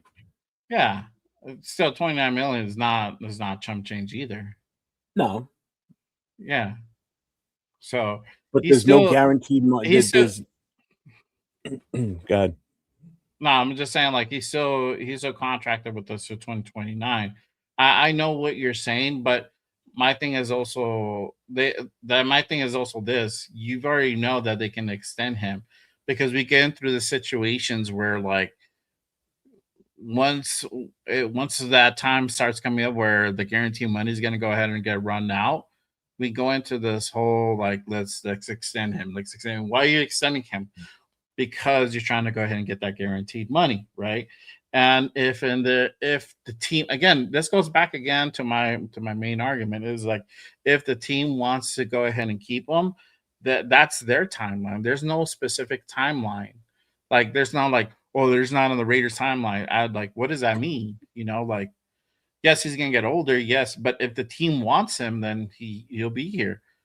So my thing has always been this. My thing is if they're gonna move off of him, cool. I'm not. I think I'm at a point now, and I think we're all probably at a point where we've talked about this shit so much that it's just like fuck it. If you're gonna do it, do it. If you're not, you're not. Like, and let's just fucking move on. I think Raider Nation's at that point where we're just ready to fucking move off of this subject because it's just so much that's been talked about, and you got guys now that are down, they just want to go ahead and move off of him and trade him away, and then you got some guys that you don't want to go ahead and have him trade. Am I for it? No, not necessarily for it, but if it happens, let's get the max return on this of this trade, right? If it does happen, that's always been my stance on it from this year, right? From everything that's been going off the last 2 months now, almost. This is like if we're gonna go ahead and move off of them, all right, cool, move off of them, get as much as you can, and I think what they want, I think what has been put out there that the front office wants at least a Micah deal, right? To at least consider, not necessarily they're gonna do it, consider it, right? Anything below that is just like you're just wasting your breath, buddy. I saw something on Twitter the other day, and let's get into this part real quick. Love rumors. Facts can be so misleading. Were rumors true or false are often revealing. I fucking love that movie. I know. I love that movie. Awesome fucking movie. I saw something the other day where literally I think it was yesterday that somebody put out there, and that there were supposedly the Detroit Lions were ready to go ahead and put up the Micah deal. They were willing to go ahead and I think give up 2 firsts and a player for that. Let me see if I can find that real quick. I feel like I may not have responded to it, but I think I just saw it and I was just like, oh fuck, this is crazy. Hang on 1 second. I'm gonna go ahead and try to find it to give it context. Let's see. Oh, Rick says Max restructures his contract 23 and 24. There you go. All he did in 2023 was convert a roster bonus into a signing bonus. That's not restructuring. That's all he did. So it doesn't word right. All he did was just take the signing bonus, a roster bonus, and turn it into a signing. That's all that was done. I'm gonna put this up real quick. We got so off topic. All right. But it's not. Let me take this down real quick. All right. So this is a post that was put out. And, these guys cover the Lions, the Detroit Lions. There's just another podcast just like me, you are, right? They put out a tweet saying that reported that the Detroit Lions and Brad Holmes were willing to go ahead and meet the trade demands of the Raiders for edge Maxx Crosby per their podcast. The deal was for 2 firsts before talks ended.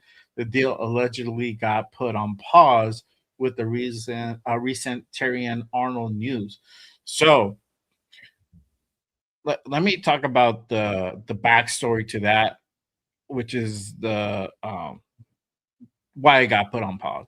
So Terrion Arnold, I guess, got arrested recently. He was a victim of armed robbery, and he tracked down the guys who robbed him, and him and his boys came up with a plan to go ahead and get these guys back and get his shit back, right, and whatnot. So basically, sounds like a bad movie already. Yes, it is. He's basically standing accused of kidnapping. He got charged with kidnapping and like armed robbery himself or something like that, or conspiracy to commit armed robbery or something like that. How did I not hear about this? This has just happened like within they put this tweet out yesterday. Yesterday. This happened yesterday? Yeah. This is just a rumor because this is not from the Detroit Lions. This is from like their podcast or podcast that said that this supposedly happened. That this was going to happen, right? That the Lions were going to go ahead and bring him over. Listen, right? Guy, think he's Liam Neeson? Taken? I have a particular set of skills. Me and my friends were coming for you. Oh my God! Some people are so stupid. You know what? That's what my mind said. I was just like, why don't you try to call your boys? I'm like, bro, you from the hood, dog. That you make money, you're not too smart to be. Just because you're making shit ton of money, you're not too smart. Good God, why would you get yourself in the middle of that? Fucking dumbass. He's gonna probably fuck up his pro career now because of this. He's gonna do time, kidnapping, dude. They ain't gonna mess around with that. Jesus Christ. This gets funnier as I hear it now. Again, this is the first I've heard of this. Look him up. Like it's that's what I did. I was like, what the fuck? Who the fuck is Terrion Arnold? And I'm like, what did he do? Most importantly, right? So he's like a DB for. Oh yeah, he was a corner. Yeah, he was a corner. He was a DB corner for the Lions, and then he got arrested. He got pinched because of that. So he got jacked. Like he found out who jacked him. I'm reading the article now. All his boys up, we need to go ahead and bust a mission. We need to do X, Y, and Z, right? And dude, this happened in Florida. Oh, he's screwed. They ain't gonna screw around down there. Mickey is lawyer for sure, bro. Damn. If this would have happened up in Detroit, he might have got a little bit easier off on this. But Florida, man, Florida is a definite FAFO state. Fuck around, you're gonna find out, man. They don't think. Wow, why would you kill your career, man? Good God. Yeah. So this is the supposedly trade scenario that they were going to meet the stipulation of the Raiders of giving 2 firsts for Maxx, right? I think what the Micahs was like 2 firsts and a player. Yeah, from what I remember. So this is not even technically the Micah deal. So yes, you're putting up first, but you're not even you're not throwing the incentive. So either you're not following that up with a player or putting a second round pick as a caveat, right? To be able to go ahead and get yourself a player either this season or next season. So was it put on hold because we were going to get Terry and Arnold also? No, because that happened. Now their focus is shift from like Yeah, trying they're to get just trying to do damage control as an Yes, organization. exactly. Yeah. Now they're trying to just go ahead and get damage control. Either most likely replace that player or at least cover that position with another premium player from the draft or whatever, right? So they might necessarily instead of like drafting somebody, a receiver, or whatever their needs were, because I don't know what the needs are. Now they're probably going to go ahead and try to get a top corner in their first round pick. So that's probably their thought process. Their thought process is like we're good all around. We just needed one more piece, which is like Maxx, to really get us to that next level and make us, have a push. So now it's like, oh shit, now we lost this dude, or potentially could lose this dude. He might go to jail. So we might not have this guy for the next 3 years or whatever. And he finished the season on the IR last year too. Terry and Arnold. Did he? Okay. Yeah.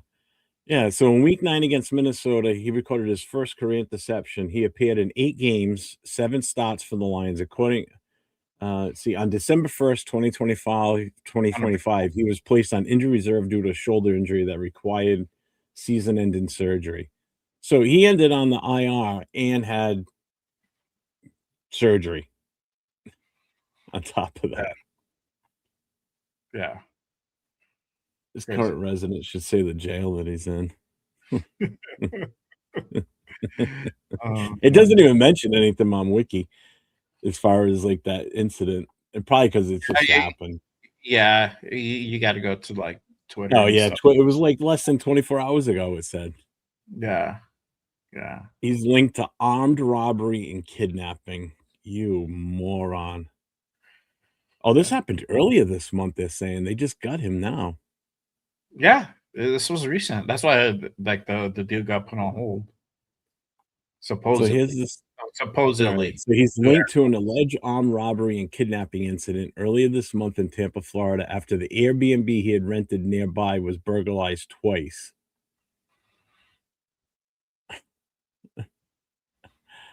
Let's see. Prosecutors accused Hilton, which is one of his buddies, of planning the kidnapping and robbery of 3 people while with Arnold in retaliation for the thefts at Arnold's rental in Largo, Florida.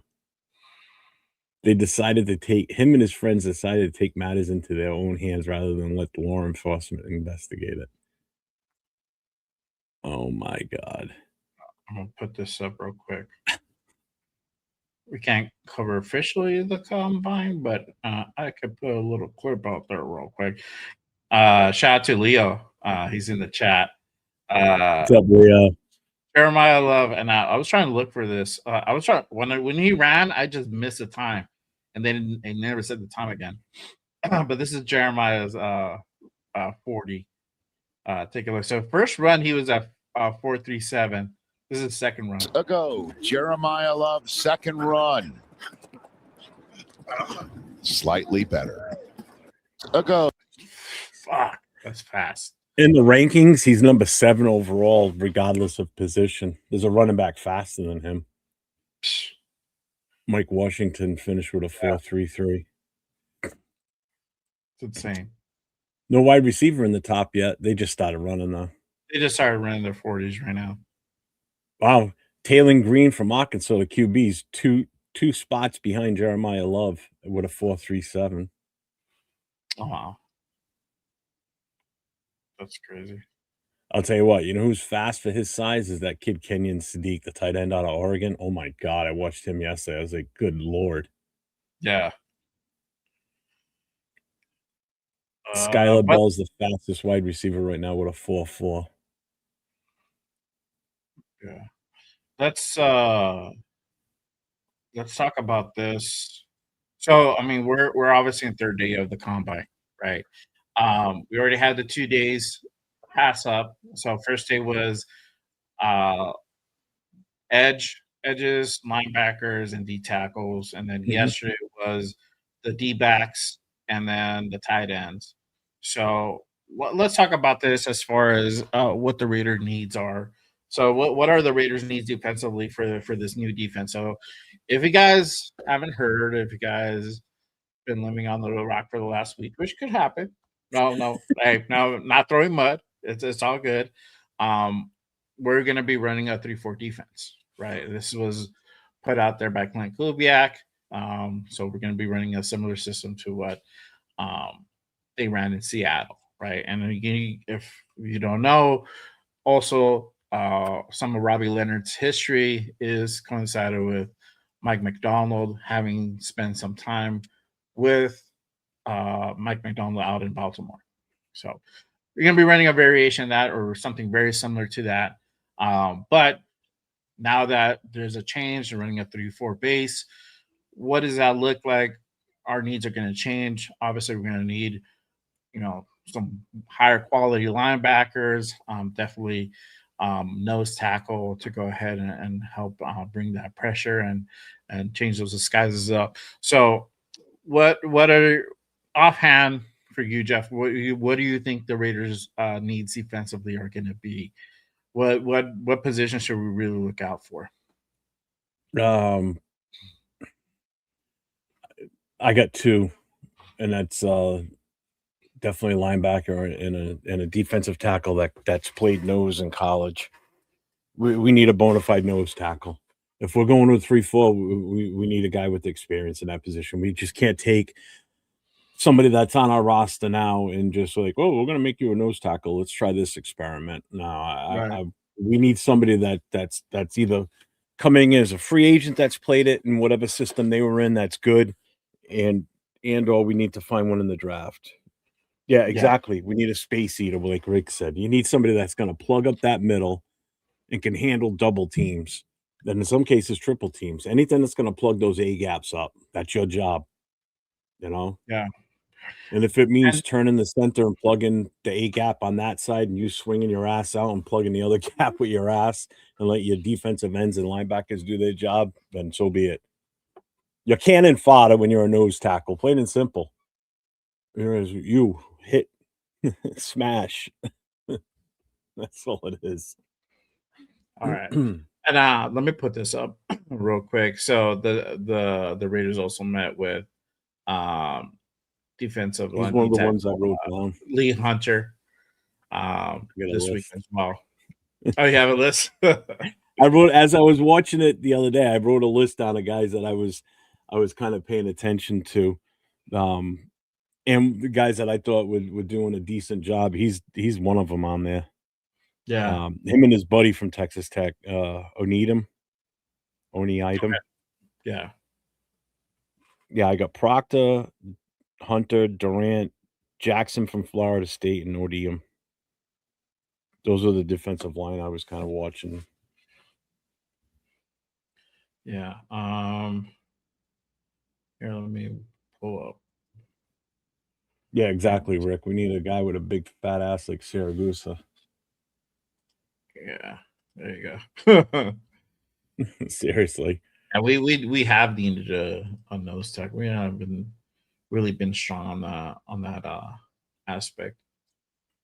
To be honest, I like Cassius Howell. Cassius Howell was had a pretty good performance yesterday. The other day, I guess. Is he down as a linebacker?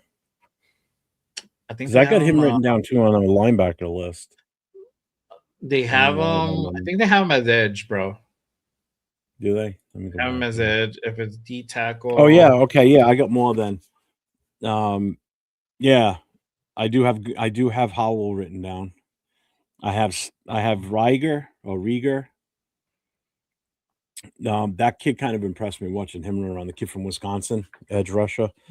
Gums was another one. And then I like and Howell. Romello Height. I like Romello Height a lot. Bailey. Bro. Bailey was the other one from Texas Tech. Bailey was really good too, bro. Yeah. And then I had obviously for linebackers, I had Styles and Reese. The thing with Styles, bro, I think he fucking had a great combine.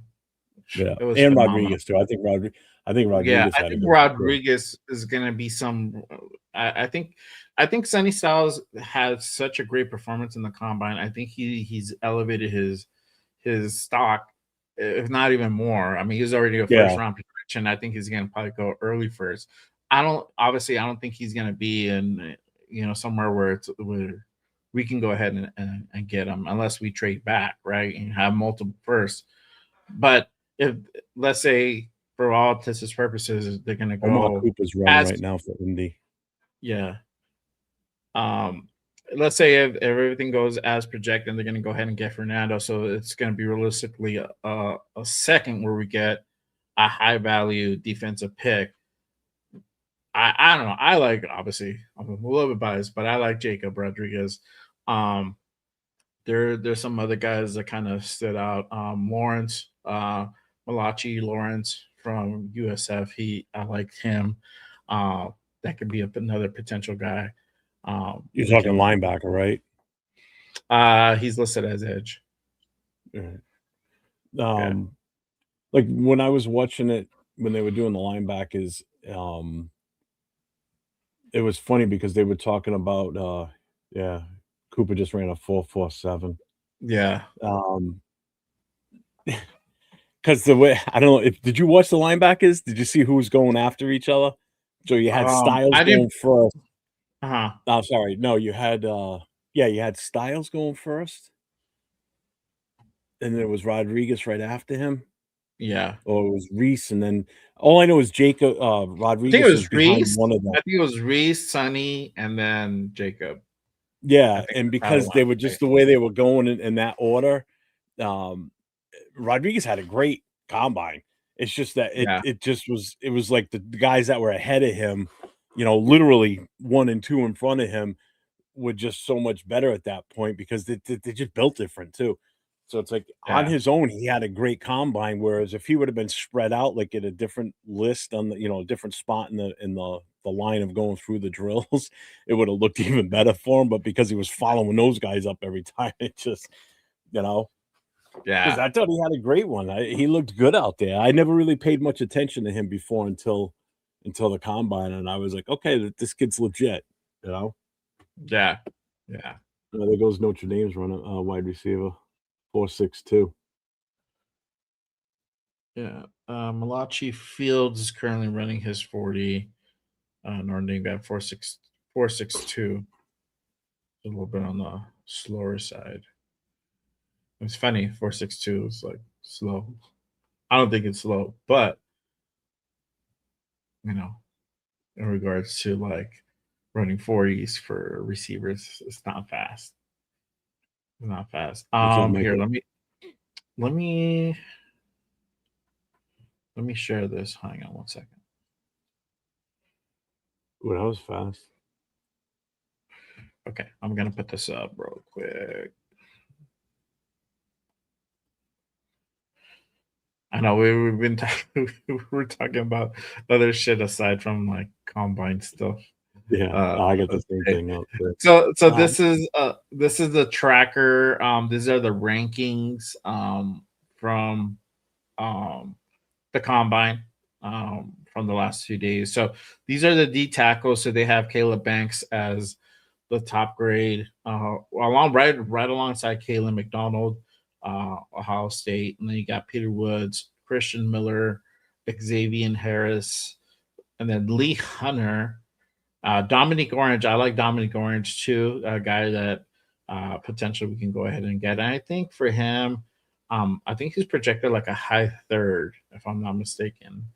Um, then you got Albert Regis, DeMonte Capehart, Brandon Cleveland, and then Daryl Jackson, Chris McLennan, Denote Corleone, um, Grayson Helton, Zane Durant, um, Deshaun Benny. The list goes on.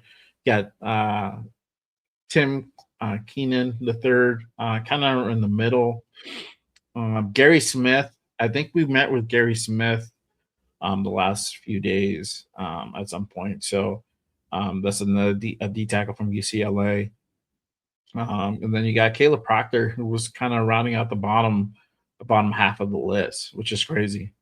Um, let's see. Let's check at There's not a the. lot of wide receivers doing shit today, huh? They just started. The running That's backs right. already did the thing. Yeah, the running backs already did the thing. Yeah, my bad. I didn't realize that they had just started. They just started. Yeah, they can go through their drills in a bit. And these are the linebackers. So we're talking about linebackers, and again, running this type of defense. Oops, you got.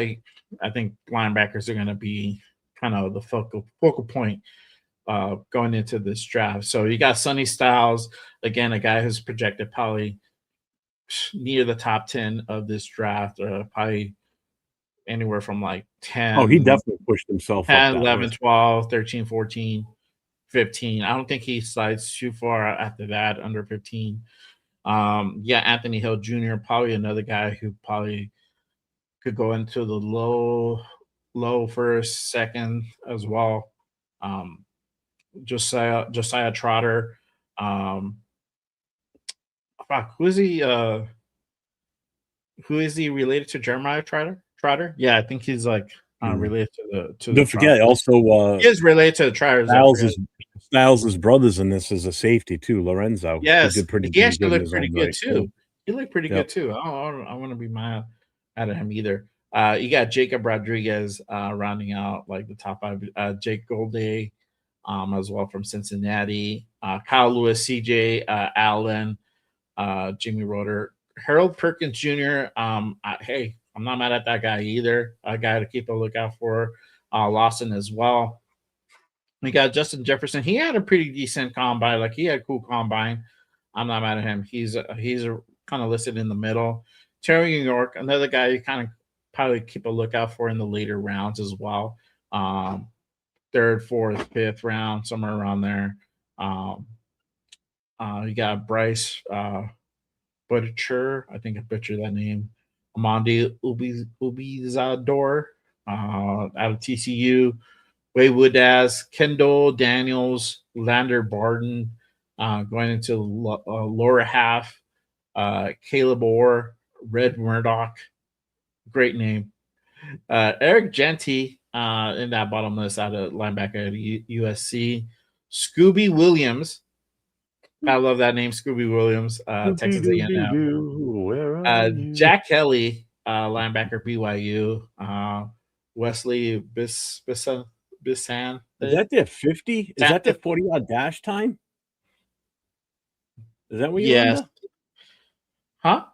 No, this is the grade. The grade. They're here. Right. What's on the like, holy shit, a 5'6". Oh no, Jesus! Some of these guys are running. The big boys are running about 5 seconds, Dude, 5'1". There was 5'2". a stat they put up yesterday. So out of the first 2 days, 5 different position groups went through. Yeah. This year's combine class, except for today yet still, were all faster than previous years. So like every position group yesterday and Thursday were already faster than any of the past combines so like they're getting faster as the years go on too. So these guys are every year they're getting faster and faster is pretty much what they were trying to conclude, as a conclusion. As a kid from UConn, Skylar Bell. Yeah. Yeah, his first run was 4.40, so about to run again. But yeah, these are the linebacker group. And I think honestly, probably in a wheelhouse is probably going to be like guys like Josiah Trotter, Jacob Rodriguez, obviously. Jake Golday could be in that mix as well. Kyle Lewis, Harold Perkins, Lawson out of Alabama, Owen Henneke. He had a pretty good combine as well. Justin Jefferson as well. So just guys, quality guys that can potentially, be something that we pick up either anywhere from the second, third. I think what we have, was it two or three fourth round picks? How many do we have? I think it's You 2, have to right? look. Or 3? I don't know off the top of my head. I really don't. Let me. Yeah, I don't know either. Let's see here. The edges. Two, Did we cover this? looks like 3. 3? 3, right? Okay. Yeah. Yeah, so that's if we don't move some of those forts to get into the second or third, which could happen, or or they move back from 36 to probably mid second and get another third or fourth. That could potentially happen as well. We know that Spy did it last year. He moved back, got some extra. What I think he got an extra third or an extra fourth, something like that. So that could potentially happen as well. Um, so don't be surprised Spy Tech moving around the board again. These are the edges. These are their grades. Obviously, Arvel Reese. He was top guy. David Bailey, Ruben Bain, which he did not participate. But let's talk about Ruben Bain really quick.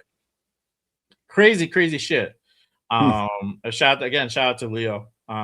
He puts it up in our group chat that he got measured and he was under 31 inches. It was like sub 31 wingspan, which is like short ass fucking arms. Which is now a guy who was projected to go like top 5 in the draft was probably most likely going to slide down, even on NFL Buzz, which I'm at. They still have him in the top 5. I don't know how often they update it. They have him ranked. They actually have him ranked 3rd, which is crazy. I think it was 2nd on some of them, but I'm pretty sure I heard stuff where they actually projecting to go even slide down to like out of the top 10, which is fucking insane for a guy like that. But yeah, I mean, what are your thoughts? To the news of Bane just getting measured and then having that short wingspan, and then potentially now I think it's going to hurt him. Top 5. Yeah, we did talk about this the other night, Nate and and I said, some teams are still gonna, based on his pure talent, some teams will still take a shot at him regardless of the length of his arms. Mhm. But some teams will hold that against him, and they may drop him down on their overall ranking of where they have him. Because I mean, he was at one point looked at as like a possible 1, 2, or 3. It'd be a crapshoot between who you take in those 3 positions, possibly 4th if you include Caleb Downs in that group. And that group was, in my opinion, would have been like a Mendoza, not Bailey, Bain, Reese, and Caleb Downs. Those are kind of like where your top 4. I think Bain falls out of that top 4 now. I really do. That could cost him. Like I said, if a team wants him that bad and trusts his ability, they'll go for him regardless. They're not going to let that hold them back. It's the same thing. It's the same thing with Will Campbell last year from the Pats. Yeah. They still took a flyer on him. It hurt them in the long run. That's possibly one of the biggest reasons why they were as bad as they were. Mhm. Yeah, I mean, I think in this scenario, I wouldn't have them take my measurements. I'd have been like, cool, I'm gonna do the interview. That's it. I'm out. I dip and I'm out. Do my interviews. I'm out. Boom. Later.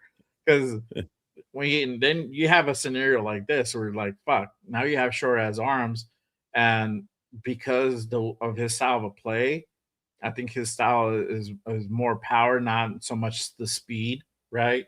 Now it takes into kind of effect, and teams might hold back, and now you're seeing that effect where he's sliding, could slide 4, 5, 6, 8 to 8 spots, potentially out of the top 10, which is crazy, which is fucking insane. So, yeah, it's just like and I keep saying this combine is just not designed to in the favor of the players. That's why you have pro days. The pro days are with the teams with their respected collegiate teams, and they put on a showcase and do certain drills and whatnot.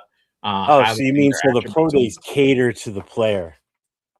Well, the They, combine is catered to they the set it scout. up so they don't make mistakes. That's why Oh, we can have this argument all day. You can say, yeah, you can make mistakes in a pro day too. You can have a Yeah. shit pro day. I don't But know there's more of how a many issue dudes have fucking up shit pro at the days, combine there is a pro day. but the thing is, like, my thing is, like, he shouldn't have done that. He should have been like, yo, I'm gonna do my interviews, peace out, boom. Even if you're getting measured, and you knew he had fucking short, because I'm pretty sure he knows he has short ass arms. Yep. If you already Get know in the- yourself that that's going to be a stickler for people, or for scouts and owners and coaches and GMs, then why would you subject yourself to that and have yourself measured? You already know you're not going to compete. So if you know you're not going to compete, just show up there, do the interview, and say, "All right, I'm out. Boom, bye. I met with everybody. See you at the draft."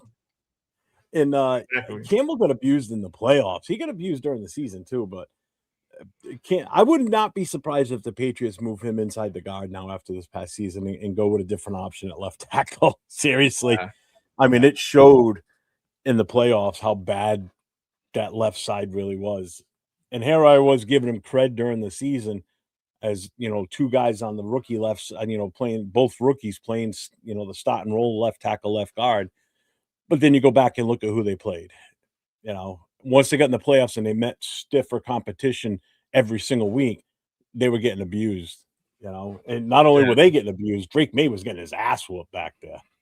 Yeah. And that goes to show the difference between like okay teams and like good teams. Once you start playing actual, good teams with talent, it's like, oh fuck, like these guys probably got exposed. These guys got exposed, not probably, they got exposed. So it's crazy. Oh, yeah. Shout out to my guy Bueno. He says, if we move back within 5 spots in the second, I'm good with it. Fuck that trading back twice shit. We need talent that can make an impact day one. We have a lot of developmental guys already. And we could do that in the first round too, Bueno.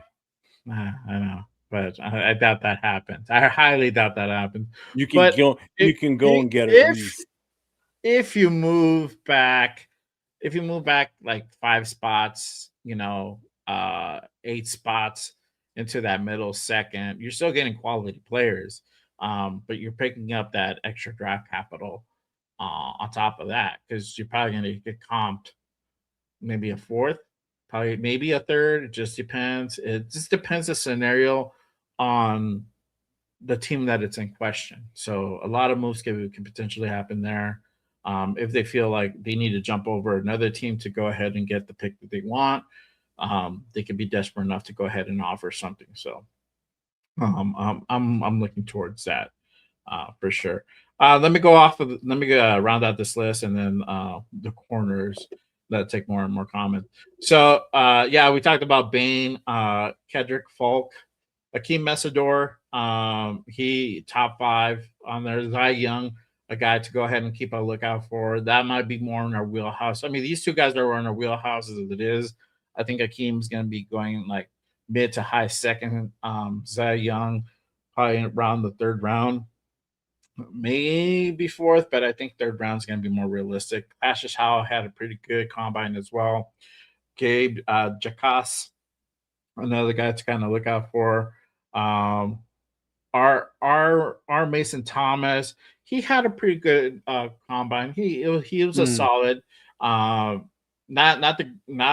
other guys had better performances, but I think he's solid, a guy to go. So kind of keep an eye on as well. You got Derek Moore, Crayon Crawford out of Auburn, Josiah Josephs, Malachi Lawrence, kind of in that middle group. Got to kind of keep an eye out for. I think Muramela Height should have gotten a higher grade, but maybe I'm a little bit biased. I don't know. I like all those Texas Tech defensive guys. I think they're all. I don't think you can go wrong with any of those Texas Tech guys, to be honest. Yeah, exactly. They're insane. Yeah, and I think the only one that might, I don't know. I mean, I've seen mixed reviews on how Hunter did yesterday, Wednesday. Like I've seen some saying that he had a really good day. Some saying it was not impressive, but I don't know. Yeah, I thought he did okay from what I saw. Yeah, combine's one thing. You got to kind of go back and watch like the Senior Bowl. See how these guys did in the practices leading up to and the game. See what these guys are going to do at their pro days too. Obviously, Yeah, exactly. Wow. Yeah. Don't get me wrong. I like the pro days. There's no two ways about it. The pro days definitely help, but I still think everybody should compete in the combine. If you're invited to the combine and you choose not to, that should be a requirement to get drafted. I'm sorry.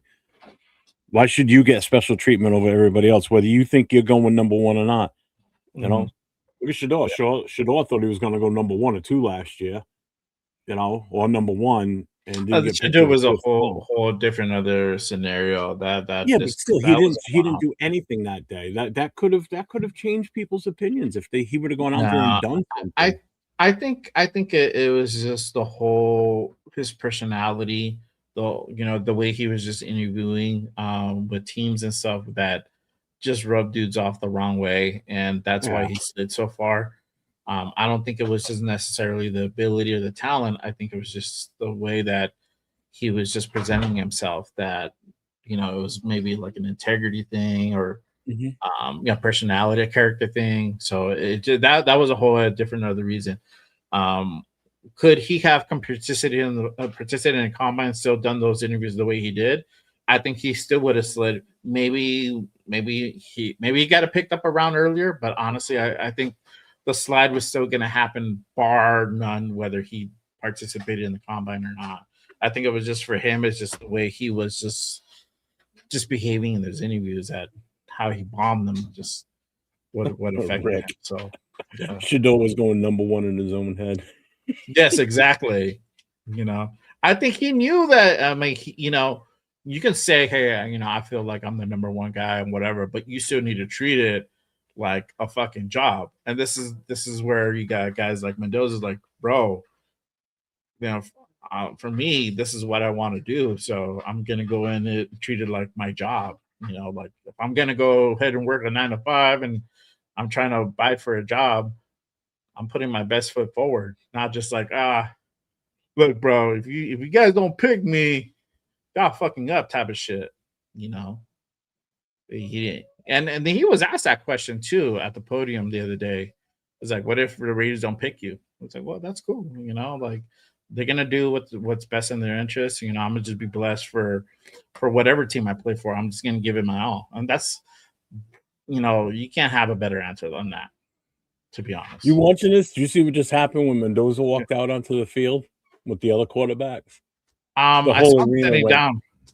The whole arena went nuts. Well, you got a lot of Indiana fans sitting in the stands, Hoosiers fans. So as soon as he walked out onto the field, as the last running back was getting ready to run his 40, they all started yelling and cheering and everything. So the guy's in the middle of his run, and everybody in the stage going, ah! Yelling and screaming. Yeah. Well, and then I think he's a pretty popular guy too. So, well, again, he's in he's where he plays. That's where he is. He's in Indiana, so of course the fans are going to be there. Yeah, the Mendoza effect for the fans. Of course, 100%. I'd expect nothing less. Yeah, exactly. Jesus Christ, you brought a college championship to that state. When was the last time they had that? And they went undefeated, bro, which is fucking insane. Yeah, they beat out. And he won the Heisman Trophy. And he's a man of God, so that's the reason to draft him. Remember that. Yeah. It was said on my show last night that's why they want to draft him, because he's a man of God. Okay. Hey, would you rather draft Shador? You were dead against. But I've seen that touted as the only reason that someone wants to draft him is because he's a man of God. Yeah, no. I would. That's just, you can't give me any other reason other than that. That's crazy. Yeah, you don't know ball. Yeah. Let's continue on this list. Danny Sutton, LT Overton, George Gums, George Gums Jr., Mason Riger, Trey Moore out of Texas, Caden Curry, kind of going down the latter half of the list. Logan Fano. I assume Logan is related to Spencer. Yeah, because I did hear somebody say something about him last night in the chat. I didn't get to see him. On him. Oh, really? So he was that good? Yeah. Yeah, and this is the thing, like I was trying to watch the combine and like work and like take care of the kids. It was kind of hard to pay attention all the time. And Oh, I'm sure. I can have my only imagine. headphones and I'm trying to listen in, and I'm like, it's also I need the visual part for me. I need to see these guys perform. Aiden Hubbard, Jack Pyburn, Max LeBuen, um, Quintavious Hutchins out of Boston College, kind of running out the latter half. Tyreek Sapp. I saw he was good in some aspects, and then some parts I guess he was not. I didn't get to really see those, but I think he was doing. I think it was a W drill, and he looked pretty good. But I don't know what else he probably flopped on. Patrick Payton, Anthony Lucas, Marvin Jones Jr., Nakai Kelly, Vincent Anthony, rounding out the bottom list. For you, who realistically from day one, who stood out to you that is potentially is in our wheelhouse to go ahead and get that we should potentially go after or whatnot? For what, free agent you just said, or I'm No, sorry. for the draft from day one, from the day one guys. Well, again, that's where my list would come into play. You know, the guys I was really, well, obviously it's not going to be anybody in the first round, Right. you know. So we're looking at second round as best option. I mean, again, I'd like to see us grab whatever the top linebacker is available. It's either going to be a linebacker or a defensive tackle, preferably a nose tackle, Right. you know, without reaching. So, like, if the best nose tackle really isn't slated to go until the third round, I don't want us taking him in the second type of bullshit. You know, I'd rather take the best overall linebacker possible. So, if we do get a guy like Lloyd in here during free agency, you know, we can have him grow along with him. They're coming in together. You know, yes, one's a 4-year starter already, you know, 4-year pro. The other one is going to be a rookie. At least you're going to have somebody that you trust can groom this rookie, you know. That's why you bring Lloyd in. There's your green dot. You Yeah. know, there's your green dot guy right there. There's your new leader on your defense. A guy that's got tenacity, a guy that's got that grit. You know, who better to have teach a young kid than somebody like him? You know, you need someone else on that defense that's going to be a voice. You know, and can he groom that kid to be that guy if that kid's that good? So I'm saying linebacker. I think that's going to be the best option in the second think so, round. too. I think a lot of people are saying, "Oh no, we need a wide receiver." I'm sorry, we can hold off on wide receiver for a little bit yet. If we're going 3-4, we need help on defense. Well, if you don't, Provided we take care of the offense of line. well, if you and don't trade up and trade away some of those fourth round picks to get into the second or third, you can draft a receiver in that range. yeah, You can pick a guy up in that part who's not from Tennessee. So it depends. You can pick up a guy sooner. You can pick up a guy in the third. I mean, you know, we have we have Jack Bash, and I feel that the jury's still not on him. We'll see what happens this year. I've got faith in Betch. I know a lot of people. I know Leo can't stand him. I know. I just feel as though we just didn't get enough time with him last year. We didn't get enough chance to see what his real potential is. Yeah, I think we got to see enough of Thornton to realize that he ain't the guy. Not yet, anyway. not He yet. needs to hit the weight room, and he needs to go sit at the offensive lineman table and get some meat on those bones. Is what he needs.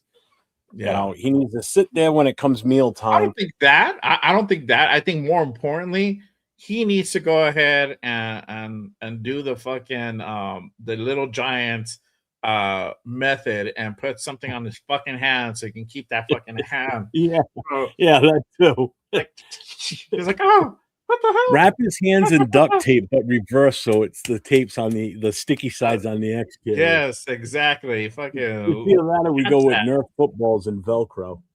I know exactly. That's what he needs to do. Like, okay, No, go not Betch. out and do some AI. drills, We're talking dog. about Thornton. Thornton's skinny. He's got no muscle on him.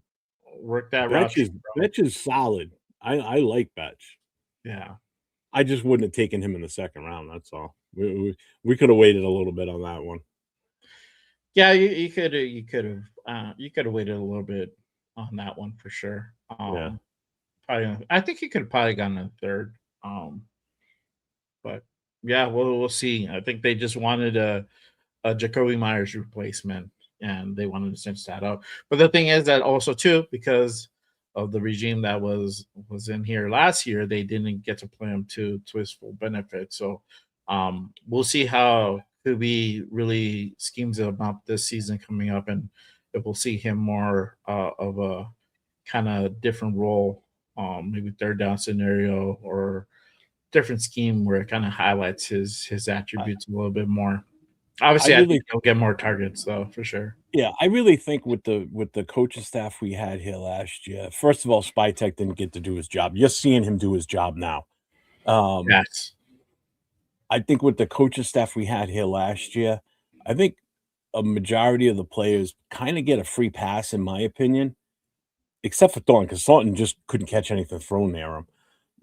Betch could catch. You know, you put the ball near him, he was going to catch it the majority of the time. I think a lot of these guys kind of get a free pass in a way.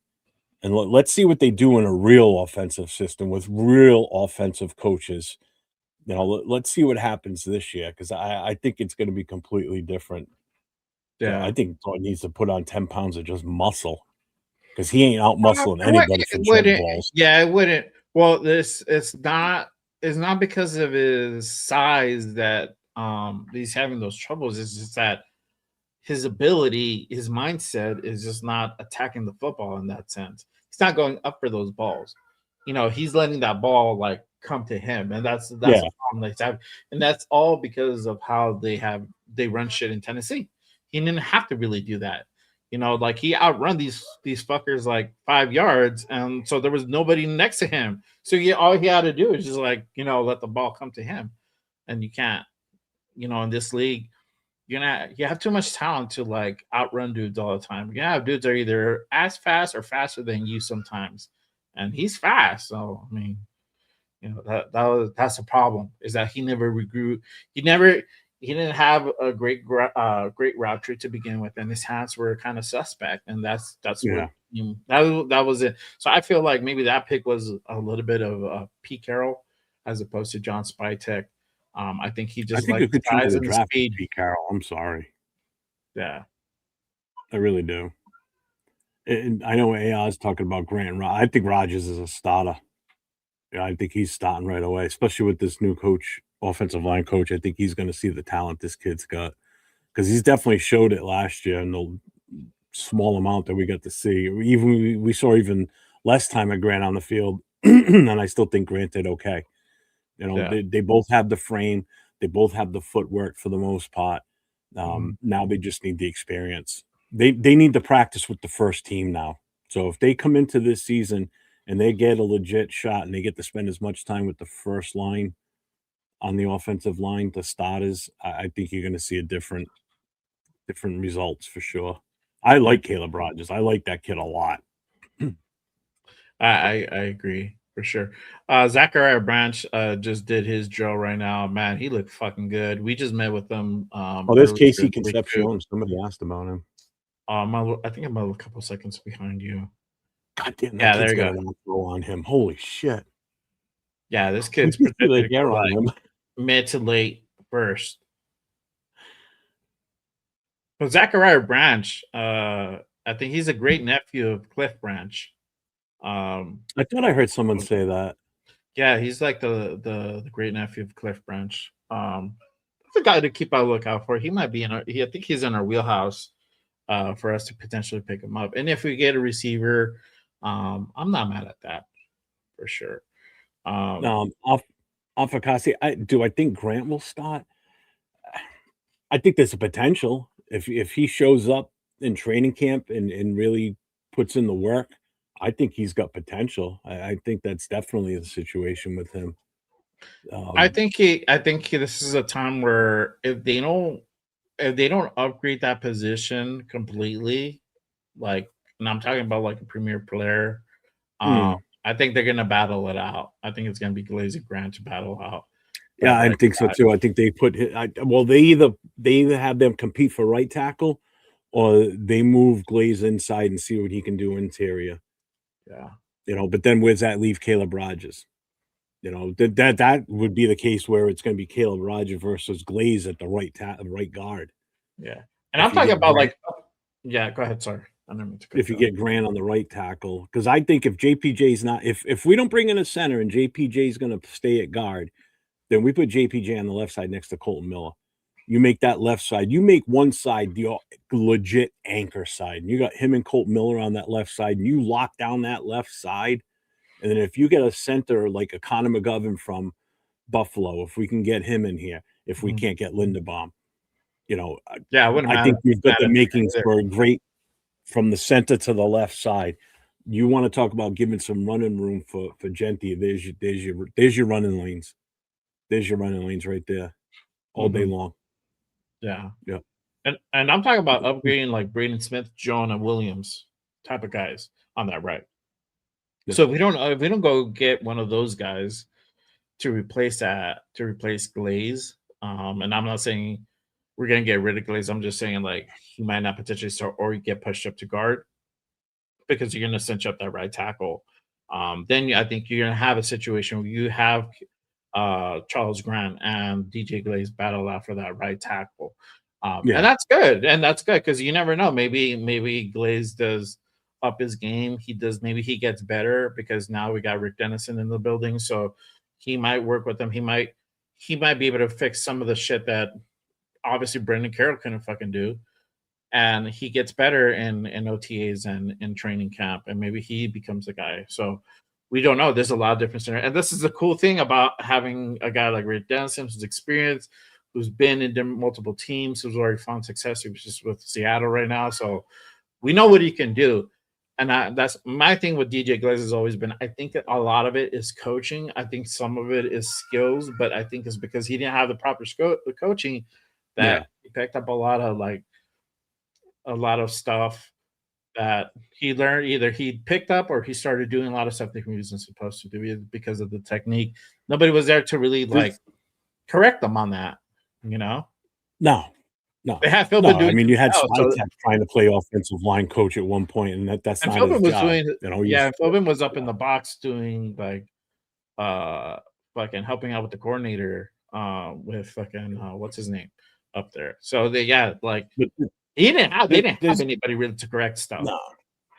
There's two guys on this team they have to sit down and have a serious heart-to-heart with, and put these two guys' minds at ease, and that's Glaze and JPJ. They need them to realize that they have that it factor. They just need to get it back. Let last year go. Don't let that season to last year dwell on you. JPJ, they fucked with his head. They did this competition bullshit with him, moving him around and everything. They gotta correct that with him. They gotta get him back in the right frame of mind and give this kid the confidence back. Glaze, same thing. The coaching didn't help him. He regressed so much from the year before. They need to have a serious talk with these two guys. And the fact that they both came into this team together at the same exact time, they have that bond and they can work with each other to get that attitude back that they had their rookie years, because they both showed so much potential their rookie years that they can't lose that. They got to get that swagger back. They get that swagger back added with some of the other pieces we have. I don't think the offensive line is as far off as we think it is. I really do. Especially with Dennison in the room, without a doubt. Yeah, definitely this line is going to look better. Real quick, make sure you guys hit that like, hit that subscribe on both channels. My guy 4-1 Raider Jeff to my right. Make sure you guys go ahead and give him like and a subscribe. Everybody on X, make sure you guys go ahead and come on over to YouTube, hit that subscribe, hit that like button on the show. It does really go ahead and help the channels grow, the shows grow as well. appreciate you guys, everyone pulling up and rocking with us on this third day of the combine. So we're chopping it up. We're talking prospects. We're talking the future of this team, of this franchise. We're looking at some of these wide receivers going out. And like I said, Zachariah Branch was just out doing his thing. Concepcion was doing his thing. Concepcion, a guy that's projected to go mid to late first, kind of out of our wheelhouse unless we again trade back or trade back either the first pick or trade back into the first. Different scenarios could happen there as well. So, we'll see, but it's still good. I think with the whole scenario with like the wide receivers currently, I think we're gonna pick up a receiver in free agency, and I think was it Bet? I think Jack was the one that kind of mentioned it a little bit ago that Raheed Shaheed might be a guy that comes in, and he's been tied to the Raiders. Obviously, they just came back. They just had their Super Bowl winning year with Kubiak. So shout out to Jack. He says, I have feelings that Shaheed as free agent will target with Kubiak running the show since following Kubiak from New Orleans to Seattle, a gut feeling. So, it could be that it could potentially that could happen. I think if you kind of look at the tea leaves and everything that's kind of transpired between those two guys, and having him be a free agent this year, he could potentially come over to the Raiders. That could definitely be. Yeah, and this is the thing. He can also play special teams. So, yeah, special teams guy. I'm sorry, I'm laughing. Carson Beck was throwing balls to the wide receivers, and as soon as they announced who it was throwing the balls, everybody in the crowd started booing him. Oh wow! They're all Indiana fans sitting in there. They all started booing him like, "Oh." Yeah. So now you're getting to see the quarterbacks right now too, because they are throwing the passes to the wide receivers. Yeah, they're starting to go ahead and warm up and do his thing. Yeah, actually, Jalen Daniels is out there. Not the wide receivers, basically. Oh, it's a I was gonna say, yeah, Jarrett. Yeah, I plan on it. I did it last year, and I'm not passing that up again. That was too good. Probably a little bit longer. I don't think too much longer. I got some stuff to do in a little while, but yeah, just wanted to go ahead and chop it up. Let me put this up real quick. Again, this is the cornerback list. These are the grades from yesterday. Mansur Delane, corner out of LSU, being top of that list. Avian Terrell, Colton Hood, Jermon McCoy, Chris Johnson, Knott Scott out of Miami. D'Angelo Pons rounding out the top list. Brandon Seiss. We met with Brandon Seiss earlier in the week as well. He had a pretty good combine. I like him. I got to go ahead and keep an eye out for a potential guy that can. I think he might go somewhere in the second, maybe third, somewhere around there. So definitely got to go ahead and kind of keep your eye on Heath Albany the second, Malik Muhammad, TJ Hall, Hiziak Masses. Sorry, I probably butchered that. Caden Cadenet out of Oregon. He had a pretty decent combine too. I saw him come up a couple of times. Davidson Ibignuson, excuse me, out of Ohio State. He's surprisingly he's in the middle of that pack. Willie the third, another name to kind of keep an eye out for. He'll be in the wheelhouse. He's in that middle pack.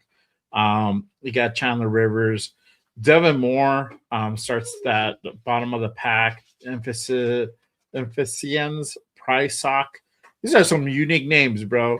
Yeah, right. I like it. Though. I like it. Names out there this year. Yes. Takario Davis, guy you can also kind of keep your eye on. He had a cool combine. It wasn't. I think it was just solid. I don't think he did a whole lot to stand out, but I think he did enough to kind of solidify his position. He didn't hurt his stock. Dalen Everett, Charles Demings, Damani Jackson, Julian Neal, another guy to kind of you can keep your eye out on the later round if you want to pick up a corner. Thaddeus Dixon, Colton Wright, Marcus Allen, Latrell McCutcheon, Avery Smith, You Torino need to draft Wright, Marcus Allen just because of the name. right? Like he's the second coming of Marcus Allen. Well, remember last year's draft? There was a guy named his last name was Woodson, and his first name began with a C. I forget what his first name was. Maybe it was Christian Woodson. Yeah, Because I remember every time I did a what mock you're draft, I talking about, always ended up with him. And I remember 805 talking about it recently too. He goes, every time I did a draft, he goes, I'd always pick up that Woodson. I said, yeah, I did the same thing too because of C Woodson. See Woodson, yeah. And actually, he had a pretty decent year last year too. So it wasn't far fetched. Yeah. Oh, we're going out. Yeah. Yeah. Some of those names sound like prescription for sure, bro. Yeah, they do. Yeah, that's funny. Oh, man. Yes, sir. Mari Harvey, Andre Fuller, and then Jalen Gulibo out of Texas rounds out the list. Yeah, I mean, for me, honestly, Brandon Seiss is probably a guy that you kind of keep an eye out for. You, I mean, you can take a flyer also on Ponds and kind of keep that continuity. He's pretty good in his own right. Drew Aller's throwing right now. Is it Aller? Was that Aller? Okay. Yeah. So was it Haynes King? Okay. Yeah. See, I'm behind you. Yeah, he looked cool. He didn't have the best year though. He looked cool though. No. Yeah, but yeah, Brandon Seiss, probably a guy you can keep your eye on. If you want somebody with the measurables, I think Davison out of Ohio State will probably be a guy that you can potentially go after. I think he's like 6'4", something like that, 6'3". He's pretty quick too. Woolley as well. Guy you can go ahead and get out there. Did any of the corners stood out for you that you would probably would take a flyer on? In all honesty, I didn't. That's not my forte. Like I didn't like. It's not my forte either, but yeah, anybody that kind of like stood out to you, like oh, not shit, really. I'm not saying that they weren't good. It's just like I wasn't. I mean, I was looking for like the name guys, like obviously Ponds for sure. I was looking to see how he did. That was pretty much about it, to be honest with you. Yeah. I'm not gonna lie. Yeah, and that's like say, oh no, I was looking at this guy and that guy, and yeah, Ponds is on the smaller side. I don't see what they have there. Yeah, 5'9". They have him at sub 31, wingspan 29 and 3/8. So let's see. Do they have his?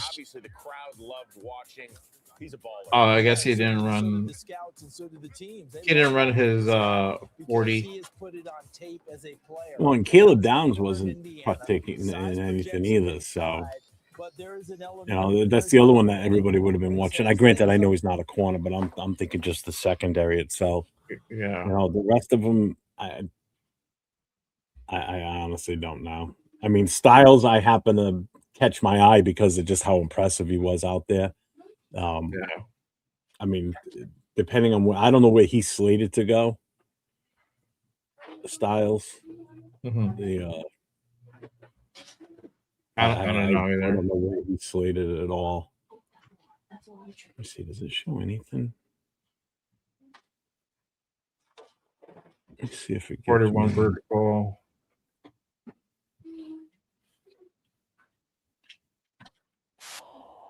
So, yeah.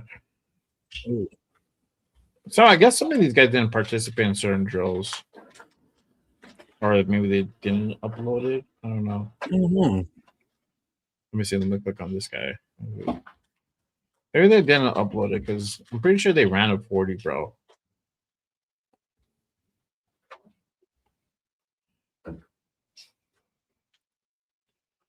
Yeah, for whatever reason, they just probably did not upload the info for the 40s. Yeah, I see that some of them. I just realized that Styles kid didn't even he didn't even do the broad jump. Mm-hmm. Yeah, I think they kind of pick and choose what Yeah. what they want to Yeah, participate because in. bench press only 4 guys did it on the safety group. Yeah. Only 3 guys did the shuttle. They don't do the 3 cone. I guess the other one too that everybody was kind of looking at, especially if you look at like the defensive tackles and defensive ends, the other big stat you want to look for with them, it is the 40, but it's the 10-yard split. It's Yeah. that first 10 yards, like especially your defensive tackles. You know, what's their time in that? You know, Mm-hmm. because that's that immediate burst when you come off the ball. You know how much of a difference that makes. Yeah. Yeah, exactly.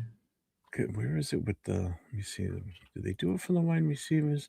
Yeah, just to give you an idea, the fastest 10 on a wide receiver was 1.48. Defensive tackle is 1.6. Running back 151. QB 155.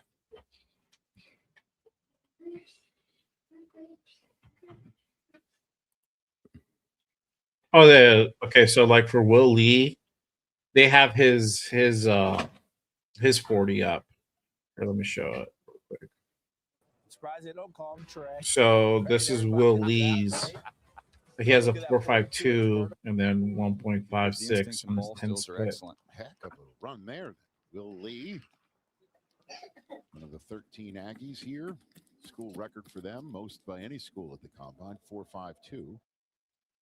Nicely, and that is carried over So, here at the yeah, that's Texas Tech kid, yeah.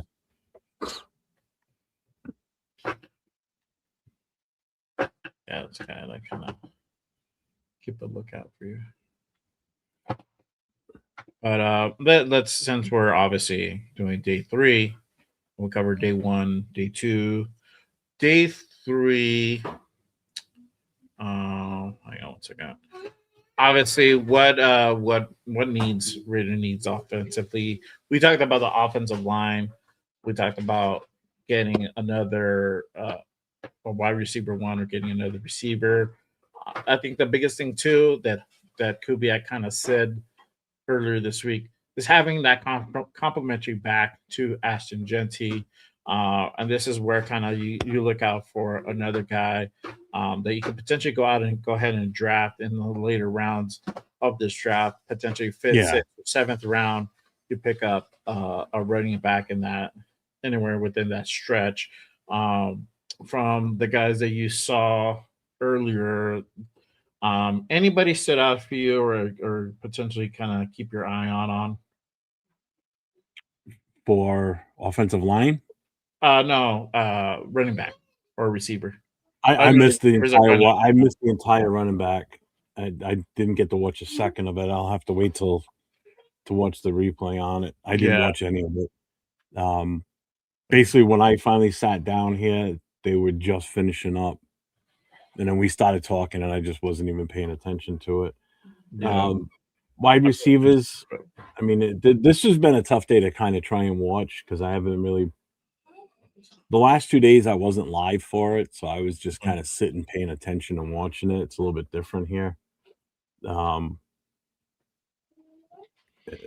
what I was telling everybody earlier. And I'm like trying to do the show and trying to kind of keep one eyeball on my little picture-in-picture screen that I have here watching the combine and trying to like take assessment and do the show. So we're trying to do a little bit of multitasking here as well, and entertain you guys or bring you guys some good content as well. See, tomorrow will be easier because it's just one group, right? So many of them, so it is going to be a couple hours long.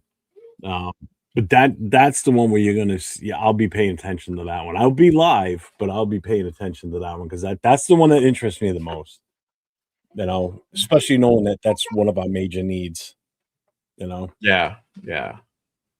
This is so funny, man. Every time Carson Beck goes out there to throw a pass, they're just booing the shit. It's like he's in a competition out there, like like he's actually in game time situation. This is actually working in his favor that he's still pulling these throws off by the crowd. I mean, there's not a lot of them, but they're still booing and ripping on him.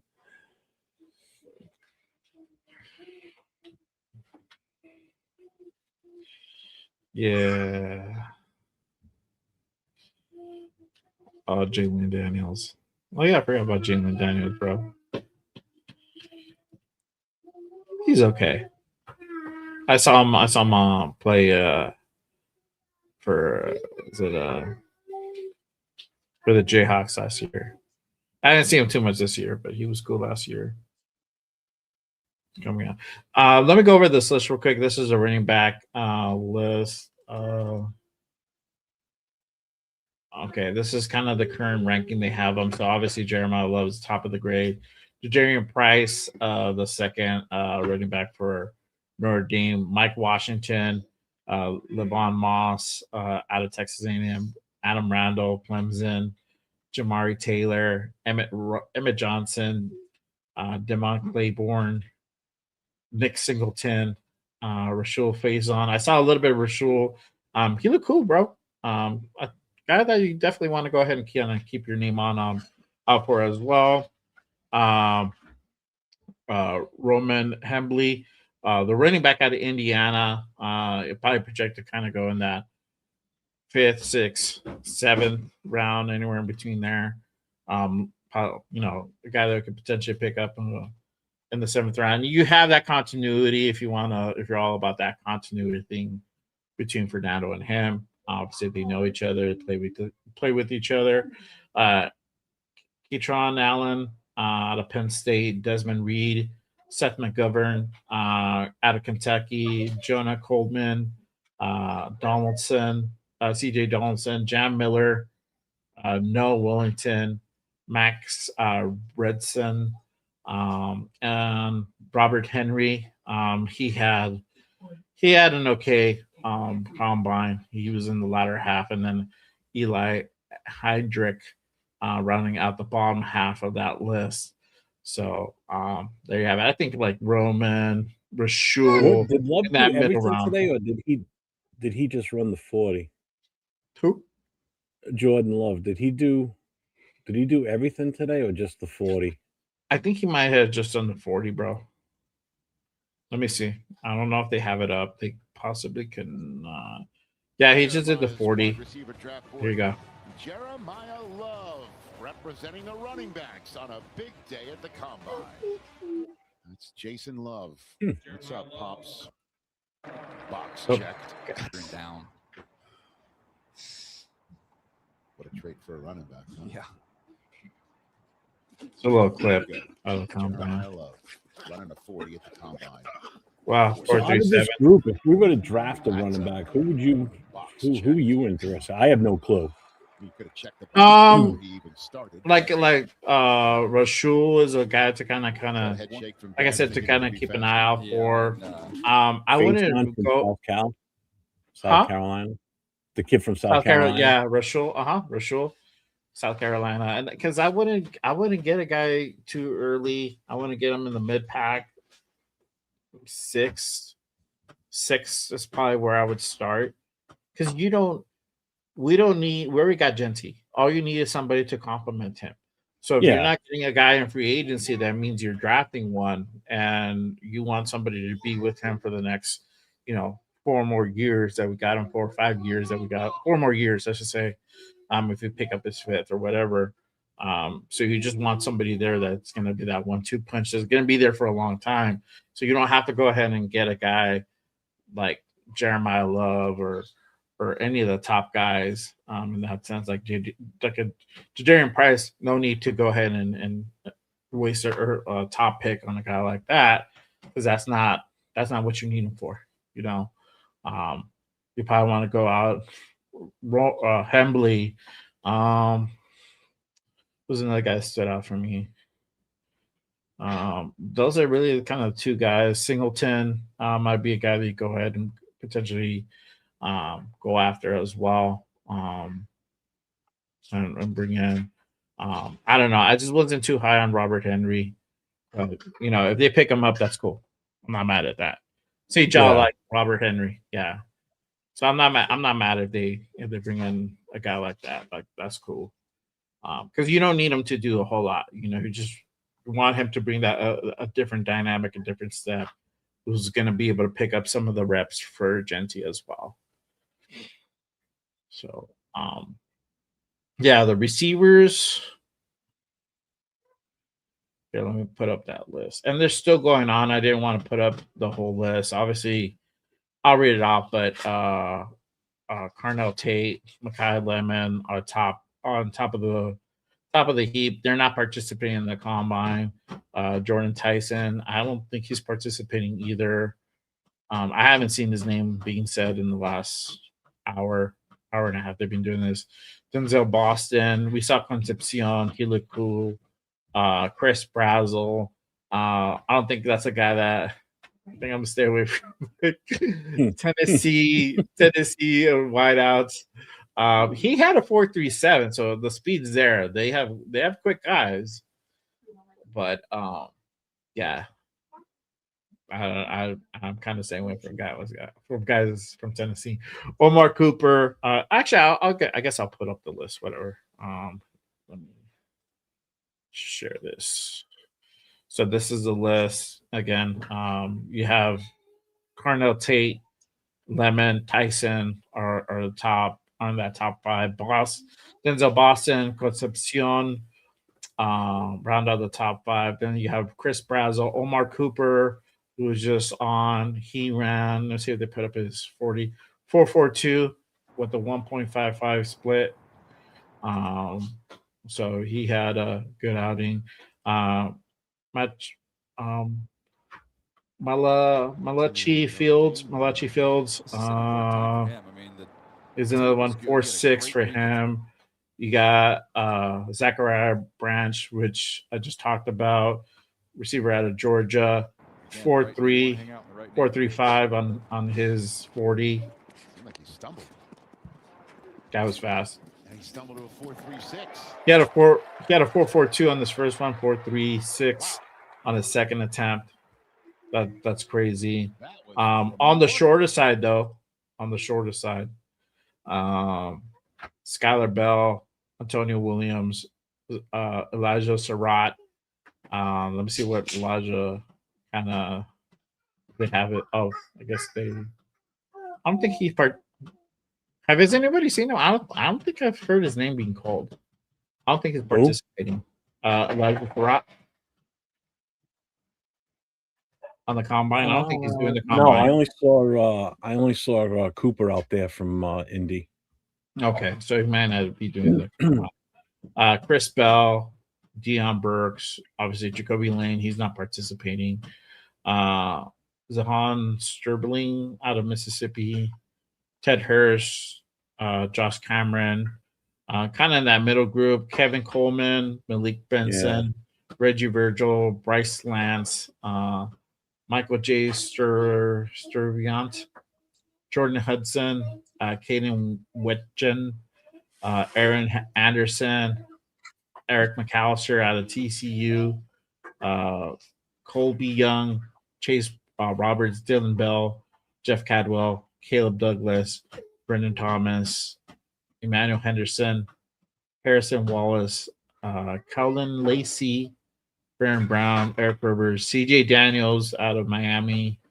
And that's kind of that middle group. That's a bottom group. Xavier Thomas, Donovan McCauley, Jalen Whitehall, Benny Anthony, Chris Hilton, and Kendrick Law, that bottom group. So that's currently, they could change because they're still doing drills and stuff. QBs are up deck as well. So let me ask you this. Since the QBs are out there. So let's say the Raiders decide to trade out from the number one, right? Would you draft the quarterback in this draft, and who would you pick them up and where at? Oh, I would. No, but who would you draft as the alternate quarterback and at what round?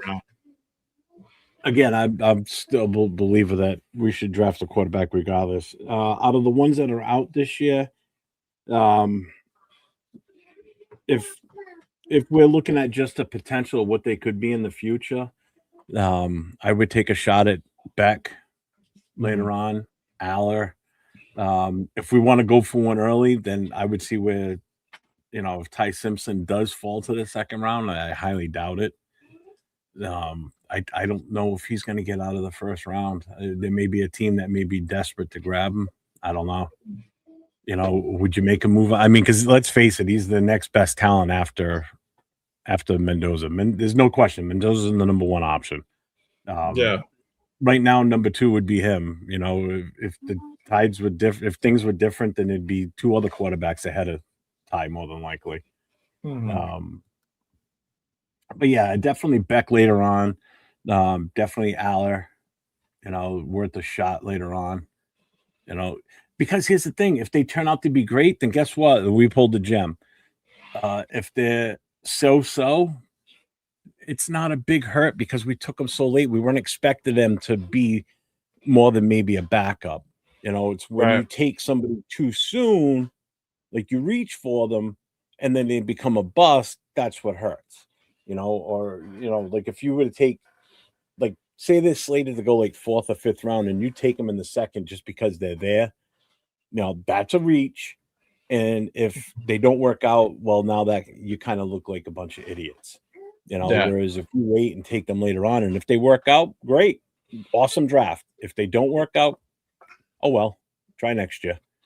But having that mentality with your first pick overall, if he works out, that's beautiful because that's what you expect. If he doesn't work out, you can't sit here and say, well, yeah, we'll see what happens next year. No, that's just a waste. So yeah, I hope Mendoza works out. I really do. I want to see this kid win Super Bowls for us. That's obviously that's the goal. Yeah. Well, this is the thing, like what you're saying, that if it doesn't work out, there, you can't say, oh well, there's always next year. My case in point, you have like a guy like Caleb Williams. He didn't have a great first year. Year one kind of sucked for him. He didn't even look a whole lot great. And it wasn't until like this year where he hooked up with Ben Johnson and being put into that system and getting certain upgrades in certain positions that kind of helped elevate him, and really looked like that number one overall pick. So that could happen as well. So I don't know.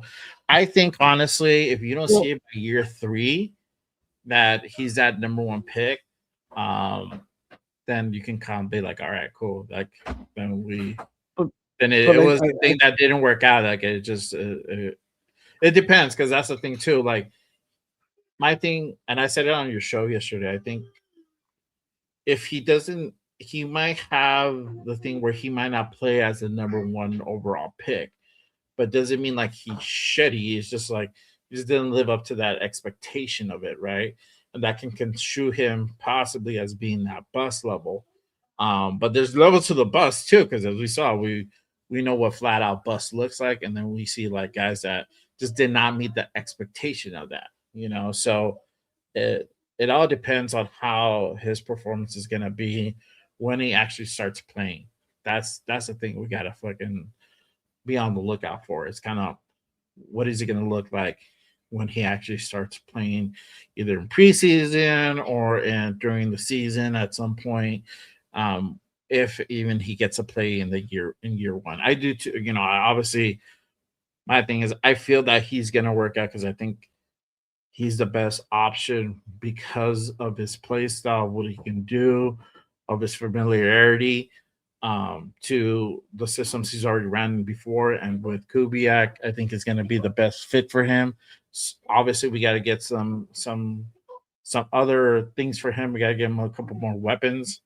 But he already has Brock Bowers. He already has Aston Genty. So part of the game is already cinched in there. I think it's just getting him either a true wide receiver one or somebody who can start making dynamic plays on the receiver route. Is going to be key there for sure. we'll see here. Josh says we still have a chance to see Mendoza throw April 1st. See how deep he can throw. Gives Kubiak time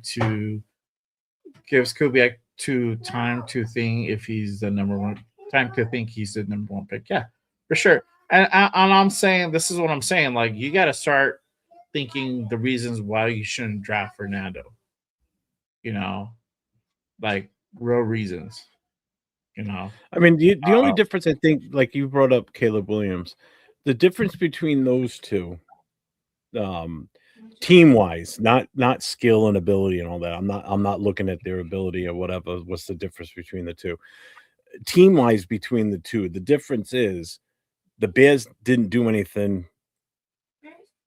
in free agency his rookie year, and they didn't do anything in the draft to assist in building up that line. We're at least seems like we're going to address in free agency what we can, because we don't know yet because free agency hasn't started, but we're coming up on it soon. So we've got that ability to address the offensive line ahead of time. So, and we can also address some things in the draft that can give a better transition for Mendoza, a much better chance of surviving behind an offensive line than what Caleb Williams had his first year. Because his first year was he was okay. He showed talent, but he wasn't getting the support up front. Whereas we've got this chance, and we've seen the mistakes made by some teams. We've got that chance right now to bolster that. So as a rookie, we can give him a better chance and actually use his talent if we build up in front of him. Right. If we don't do it in free agency, there's like almost zero chance we do it in the draft, to bolster that offensive line, So if we don't do it in free agency, then it's not going to be fun. Case in point is Gino still here. It's not going to be fun for AOC or Genty. Yeah. Case in point, the Titans are a perfect example. I mean, look at Cam Ward's first year. You know what they did. They didn't do a whole lot, but the kids show flashes a lot of times. So Cam Ward's a way different quarterback, though. Too. He's an athletic quarterback that can. He's built like a linebacker. I mean, the kid was huge. Yeah. So he himself could control the game like that. Yeah, but I think for him, he still needed help. He still needed a lot of help. God, yeah, everybody does. Yeah, what they're doing out in Tennessee, but yeah. Tom Brady wouldn't be what Tom Brady was without the players around him, obviously. I'm gonna address this comment real quick from this guy. Great value. But those that has major issues. That's my burner account. That's from your burner account. I bet the beer are a little similar. Mendoza can't feel blindside pressure, and you can't outlearn that. Like, bro, who the fuck feels blindside pressure unless you're either clairvoyant or you have fucking eyeballs in the back of your head? I've seen dudes get literally cracked in half almost from blindside tackle. Like that's not indicative of a major issue. Like come on now, bro. Stop. Like, and then he doesn't scream like a Raider leader. He looks more like a holy roller. Like, bro. So you want a guy like we just talked about fucking Geno Smith, right? And his fucking bullshit and all the shit that he fucking went through in the offseason and during the season. And his thing, you want a guy like that, a leader, right? Or you want somebody else like who's out there making noise and getting into shit because he's a leader. He's not a holy roller. Like, you want a dude who's level-headed, who's dialed in, who's committed to the game. That's a dude that you want. This guy proves he's a leader. A quarterback commands the offense, bro. That's what he does, man. I mean, I don't know, bro. Like, come on, my guy. I think you need to come up with better points. That you can't flee, you can't sense and feel the blindside help, the blindside attack. Like, I get my balls busted enough talking about Mendoza. I'm not doing it today. No, I don't know. It's just like I'm trying to behave. The guy that you guys had on like a month ago, like he actually made some more valid points in that. That's my Sal, yeah. Yeah. Sal made some more valid points. Like this is not that. What's up, Ardell? Like, unless you're like clairvoyant, bro, unless you're like psychic, you feel that presence coming, like, the only way you can start like thinking that way and like start looking at your blind side is if your blind side is getting like completely cooked all the time. Then you're like, all right, cool. I'm having to go ahead and keep an eye on. Now I got to go ahead and speed up my progression, my timing. Gotta get rid of the ball faster because my blind side is weak. So yeah, some guys feel that pressure. Some keyword is some, not all. So I don't know. But yeah. Josh says he wants Sam Heitch center in case JPJ gets hurt. I think so too, bro. I think you still need to go ahead and draft some linemen. I don't think you need a whole other line, but if you get one or two guys at certain positions, just in case certain guys get hurt, and yeah, like if they go out and draft like a left tackle, the draft, like I'm not mad at that, But you also But have again, that's where a guy like re-signing Meredith comes into play. right. Meredith, I thought was okay as a backup. I'd rather have him than Kappa. Mhm. I know we use Kappa a lot. As guard, right? Like as guard. No, center as a backup center. Yeah. Yeah. Well, I mean, Like I said, there's certain there's only a positions that couple in free you agency I would have seriously considered. Linderbaum being the number one, but we're going to see what he's going to demand for money. And the other one I would love to see us try and get, he's 28. He'll be almost 29 by the time the season starts, but he's got the experience, and that's Connor McGovern. But he will be cheaper than Linderbaum, but he is also a few years older too. Yeah, sure. Right tackle I want is A&M Crownover Beast. He might fall the fourth round. Okay. There you go. Fucking never tell. A holy roller, bro. I don't know. I feel like that's some Jeff shit right there. A holy roller. That's why I don't go to church. I can tell the wife all I might melt too, bro. It's gonna burn down. Yeah, I might melt too. Hellfire and brimstone and all that other nasty shit. Yeah. And I'm not an atheist. I just don't like going to church. It's like a fucking workout. Stand up, sit down, kneel down, stand up, kneel down, stand up, sit down. Yeah. Fuck. If I'm gonna do calisthenics, I'll just stay home and sweat to the oldies with fucking what's his name? Can't even think of his name anymore. Richard Simmons. There you go. She's yelling it out in the background. Yeah. Let's talk about this, and then we'll probably start wrapping it up from there. Again, make sure for a cigarette. So yeah. Okay. Go wrap it up. I gotta go. I gotta take a piss too. So again, real quick, make sure you guys hit that like, hit that subscribe on both channels that you see here. It really does help support the shows. But let's go ahead and get into this part real quick. The salary cap got officially raised the other day. I believe it was yesterday officially, where it got raised to 300 mil. And let me go ahead and kind of put this up out there. This is kind of the salary cap. Oops, what did I do? My bad. There we go. This is salary cap per club. The last 20 years, kind of how it's been raised. For us, it looks like we're going to be, at the moment, projected around 87, just shy of $90 million for this season. Obviously, that could change with, players getting released, restructures, all that good stuff. We talked about it earlier, and that could go well over into $100 million. It all depends on who gets cut and or who gets restructured and stuff like that. So, but officially it's 300 million, and it's roughly about 22 million increase per club around there. That's kind of how much we gain. but just wanted to go ahead and kind of share that. Obviously, we're going to be in the market for new players, especially linemen, A lot of new players. linebackers. Yeah. So all that is And super Jack, I totally disagree with you. 100% disagree with you. What? What he said in that quote.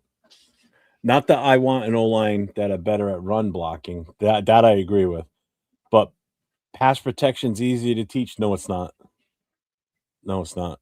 It's not even. It's one of the hottest things to do. Run blocking's easy. It's the pass protections that's a bitch. That's where the difficult part is. Okay. No, you And you know can't what? teach nastiness. I agree, but pass blocking is not easy. Yeah. You're on your heels right the second the ball snapped. So you've already, if you're not low enough, you're already losing leverage right there. And Yeah. you're going up against guys that are just coming in full speed at you. Whereas if it's a run play, you're firing straight off the ball. And you're two immovable objects banging into each other. Whoever's going to win is going to be the stronger of the two. When it's pass protection, man, it's leverage. It's the spacing of your feet to hold that ground. It's the arm reach. There's so much more involved in pass blocking versus run blocking. Run blocking, you just need to know where the running back's supposed to go on how the play is designed and who you have to hit. And your goal is to move that guy to the opposite direction of which way the running back's supposed to go. Pass protection, you're coming from all sides. You don't know if it's a safety blitz, blah, blah, blah. Lineback is blitzing. You know, is your left tackle getting run over? You know, there's so much more involved in pass protection. You don't know what's going on with the quarterback behind you. If he starts scrambling, that changes everything. You know, pass protection is one of the hottest things to do. And probably in some cases, I know as an offensive lineman, I hated pass protection. I love run blocking because I get to fire off the ball and smash into somebody and watch that running back run right by us. That's the part that matters, which is why I think we're going to be a heavy run game next year. Mark my words, we're going to be a heavy run game. We should be for sure. You know what the funny part is that some of these linemen are actually pretty good at pass pro, and they struggle a little bit on the rush block. It's funny because when I look at the attributes and whatnot, like they're good, they're great at pass pro. They lack a little bit of ability on the run block. You know, so it's Well, it also depends on what type of system they played in. If they played in it on a team that was heavy passing, then yeah, they used to say 75% of the time dropping in, you know, doing pass protection, you know. But if you're a run first team and now all of a sudden you're shifting gears and you have to do more pass protection, that takes some time to get used to that. You know, if you're used to being that super aggressive, firing off the ball and popping somebody in the mouth, and all of a sudden we're transgressing to a passing game where majority of our game plans are out of shotgun and we're throwing the ball, and you're not used to it, there's a learning curve. Yeah. You know? Yeah, for sure. Real quick, shout out to Bueno. He's been a member for 11 months. Salute to Thank you, almost brother. a year. That's on Jeff's channel. Salute to you, brother. Congratulations. Almost there, man. One more month. Almost there. Next month. It's actually coming up on a year since I've been monetized. So pretty much when Bueno hits his 12-month mark, that'll be a 1 year. What's up, Devin? What's going on? How's the little guy doing? Right. Yeah, hope he's good for sure. Bueno says, I just want big bodies. Jasmine the other day. She's getting big. Oh yeah. She's already sitting on the potty. She's only like 6-7 months old. Oh wow, Like, bro. Yeah. I know. I'm ready to have this girl Like, do God the same. damn. Yeah, I'm already ready to have this girl do the same and stuff. Bueno says, I just want big bodies from the front five. Our online looks so damn small compared to opposing D lines. Some of these guys just have big guys, bro. But I mean, they're not small. They're not too small either. But yeah, I know what you mean. Let's see here. All right. But I think other than that, what else you have going on this week? You said you're gonna have you're gonna be on tomorrow for the For last the day alignment. for lineman. It'll be a shorter Wow. day, hopefully. What time? What time are they gonna be on? Where can they find? I think you it's at? the All that same good time. stuff. I think they go on. I think they start at 1. I won't be up as late as I was last night. That's a guarantee. I just got so hooked on it last night. I'm like, You I got can't stop hooked on watching it. Went this. down the rabbit hole. Yeah. Yeah, so I will be on for that tomorrow. But I will be on tonight, myself and Jason Downs with the Raider Nation Voices, where we take your phone calls tonight, Raider Nation. So make sure you guys tune in on my channel or Jason's, and the phone lines will be open. We go on at 10 o'clock tonight, 10 o'clock Eastern, 7 o'clock Pacific. So we'll have some fun tonight. It was a good show last night. I had a good time last night. I had some good phone calls. Some really long one. Yeah, I was listening. I was just like, I went to going work nuts on out. Then that I one. went to the barber shop. So I was like listening in and just I couldn't like be on the chat too much. But yeah, that was fun last night. I think I had what I tell you. I'll tell you right now. I had 1, 2, 3, 4, 5, 6, 7, 8, 9. I had 9 phone calls last night. Well, on for like 3 hours. Afakasi jumped on screen with me for a little bit. Yeah. But yeah, as for me, I'll probably jump on a little for a little while tomorrow with you, and then Yeah, I'll send you the link for sure. Monday we'll do a Raiders Unfiltered, so make sure you guys go ahead and pull up for that. I'll go over the combine. We'll probably throw in a quick probably 4-round mock real quick. We'll do that up. So make sure you guys go ahead and tap in for that. I'll start pulling up a mock. I haven't done a mock all this season. I've done mocks on my own, but I haven't done one on I've done air. 2 that we've revealed on Wednesday nights, but those were just for the hell of it type of thing. I didn't really put much effort into them.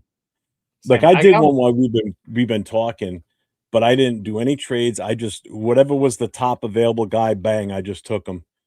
So like I didn't even scroll through see who was available. I just took whatever was the number 1 at the time, bang, that's who I took. Yeah. I did some. Let's put it this way: I didn't end up, and I kept the number 1. I didn't do any trades. I didn't end up with Fernando. They have Reese slated as number 1 now. They moved them up. Oh, really? Yep. So I ended up with Reese, Lee Hunter, Emmett Johnson, the running back from Nebraska, defensive tackle from Oklahoma, Halton, Brennan Thompson, wide receiver from Mississippi, Matt Gilbin, the center from Michigan State, the edge, Llewellyn from Iowa, the linebacker from BYU, Jack Kelly, linebacker from Buffalo, Red Murdoch, and defensive tackle, Rashawn Benny from Michigan. That's who the team was. Like I said, I just kept clicking. I didn't even pay attention. It was my pick. Bang, took the top 1.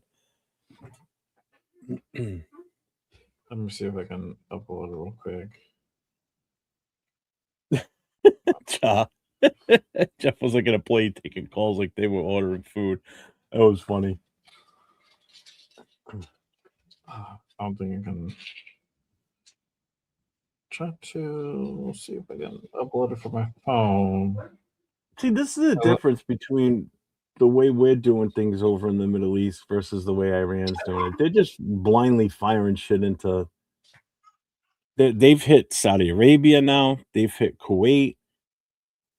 They've been hitting Israel, but they're just sending shit into like civilian areas. Everything we're doing in Iran's all military installments. Yeah, let me. The fucking neighborhood just got leveled in Tel Aviv. Raiders trade the number 1 overall pick in Crosby for 5 first-round draft picks on the plate. To be mentioned. That sounds like nice. I like that. It's a lot of 5-year option contracts. That's what that is. Jack asked me a question. Here it is. Let's see. Jeff, question. As an O-lineman, would you rather take an O-lineman that is better to start off with pass or run? It all depends on what you're running for the system. If you're a run-first heavy team, like if Kubiak instills we're going to be a run-minded team first, pass second, then I want a guy that's got a lot of experience in a run, in a run type system first. Yeah. If we're gonna do a heavy passing, like we're gonna do a lot of shotgun and shit like that, and then I want a guy that's got more experience in the pass protection. So it works both ways. Let me see. And whatever they're not good out of the other, they'll eventually pick it up at some point. They better, or they won't be long in this league.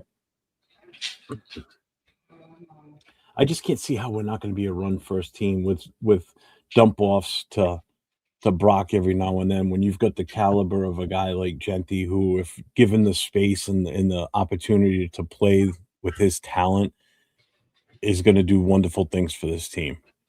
To the point where you shouldn't be expecting Mendoza to come out here and throw for 5,000 yards a season, because then that means we're not running as much.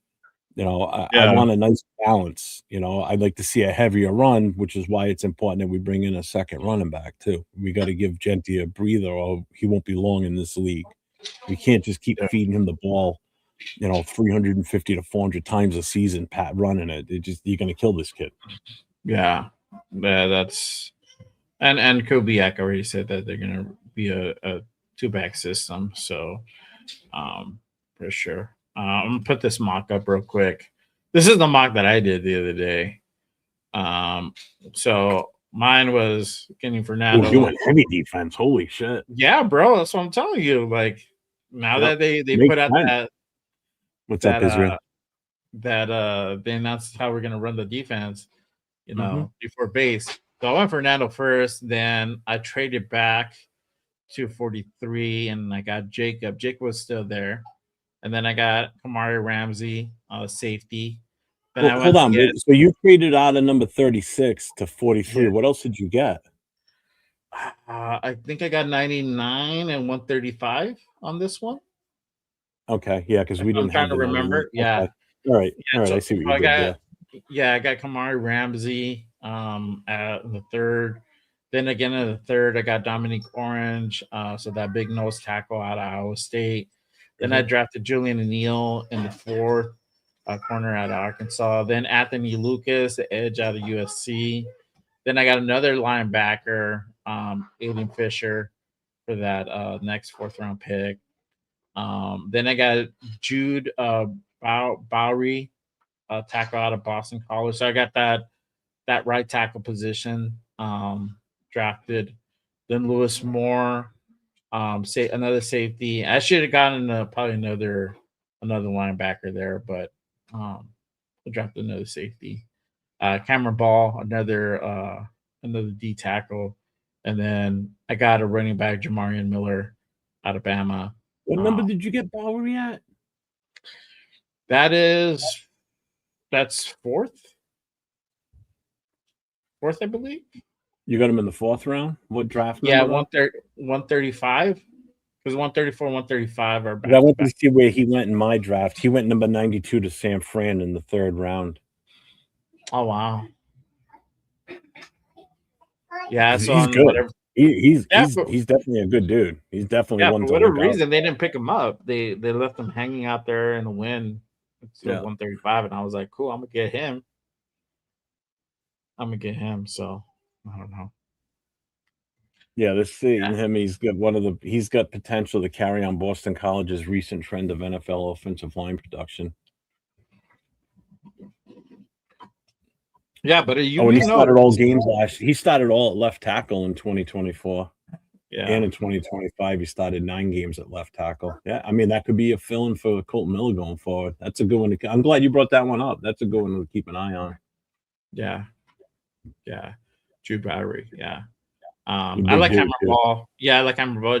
Jameer Miller, I think, it'll be a good complimentary back for Genty. I did. So if you notice, I didn't draft the wide receiver. I did notice that. Yeah. So I necessarily don't have a problem with that. Or somebody else that we pick up in free agency. See, Shaheed's not going to be like a number one type of guy. He's more of a flash in the pan type of player. But they said I could catch the ball. I play special teams too. So again, I think that's what forces us to be a run first team with getting the ball when we can to Betch, and definitely, that's going to put Brock back in that almost 100 receiving, receptions in the season too, I think. Yeah. Yeah. For sure.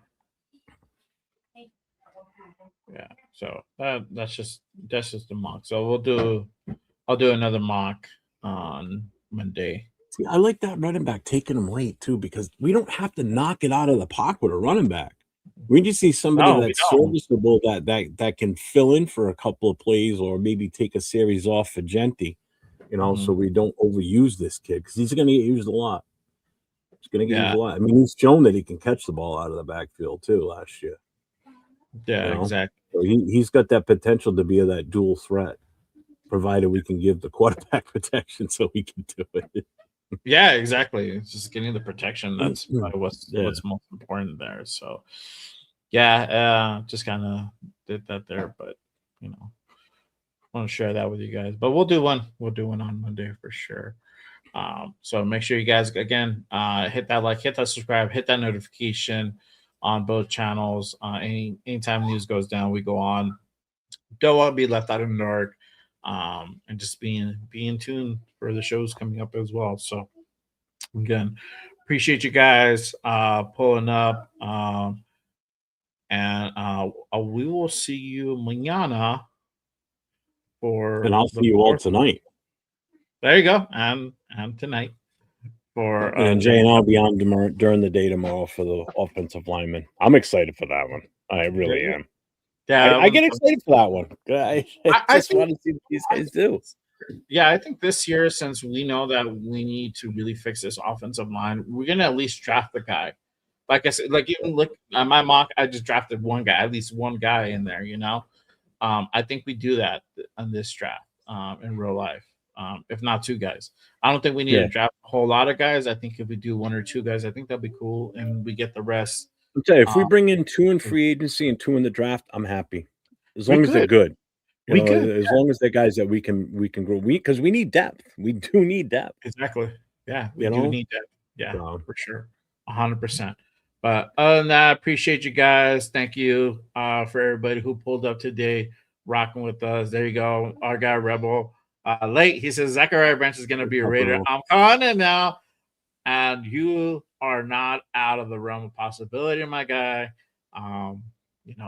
Make him a Raider like his great uncle for sure. So, and he says that hopefully Taylor Green as well. There you go. Yeah, he was out there throwing passes. Shout out to my guy James Furbo with the Raiders. You already know, bro. You already know. Appreciate you guys. Again, make sure you guys go ahead and pull up for Jeff's show tonight. But that is it for us today. I will see you guys mañana for the 4th day of the combine.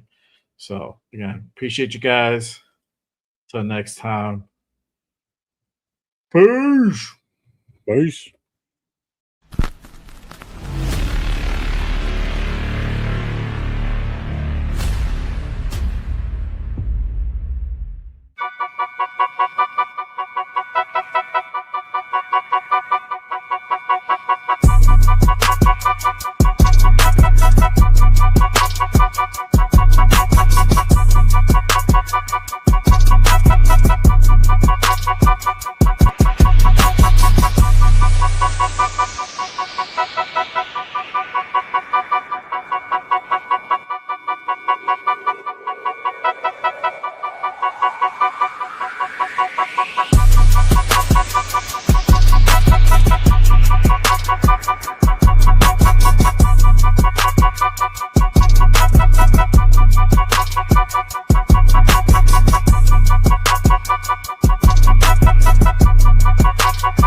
Protect the shield. Good morning, brother. How you doing? My guy, lunatic Raider Legion. What? We on? Oh, hey! We on. None other than Mr. Fist, bringing none other than our guy, Joe Morley, bring out none other on the violator, Wayne Aubrey, bring out none other than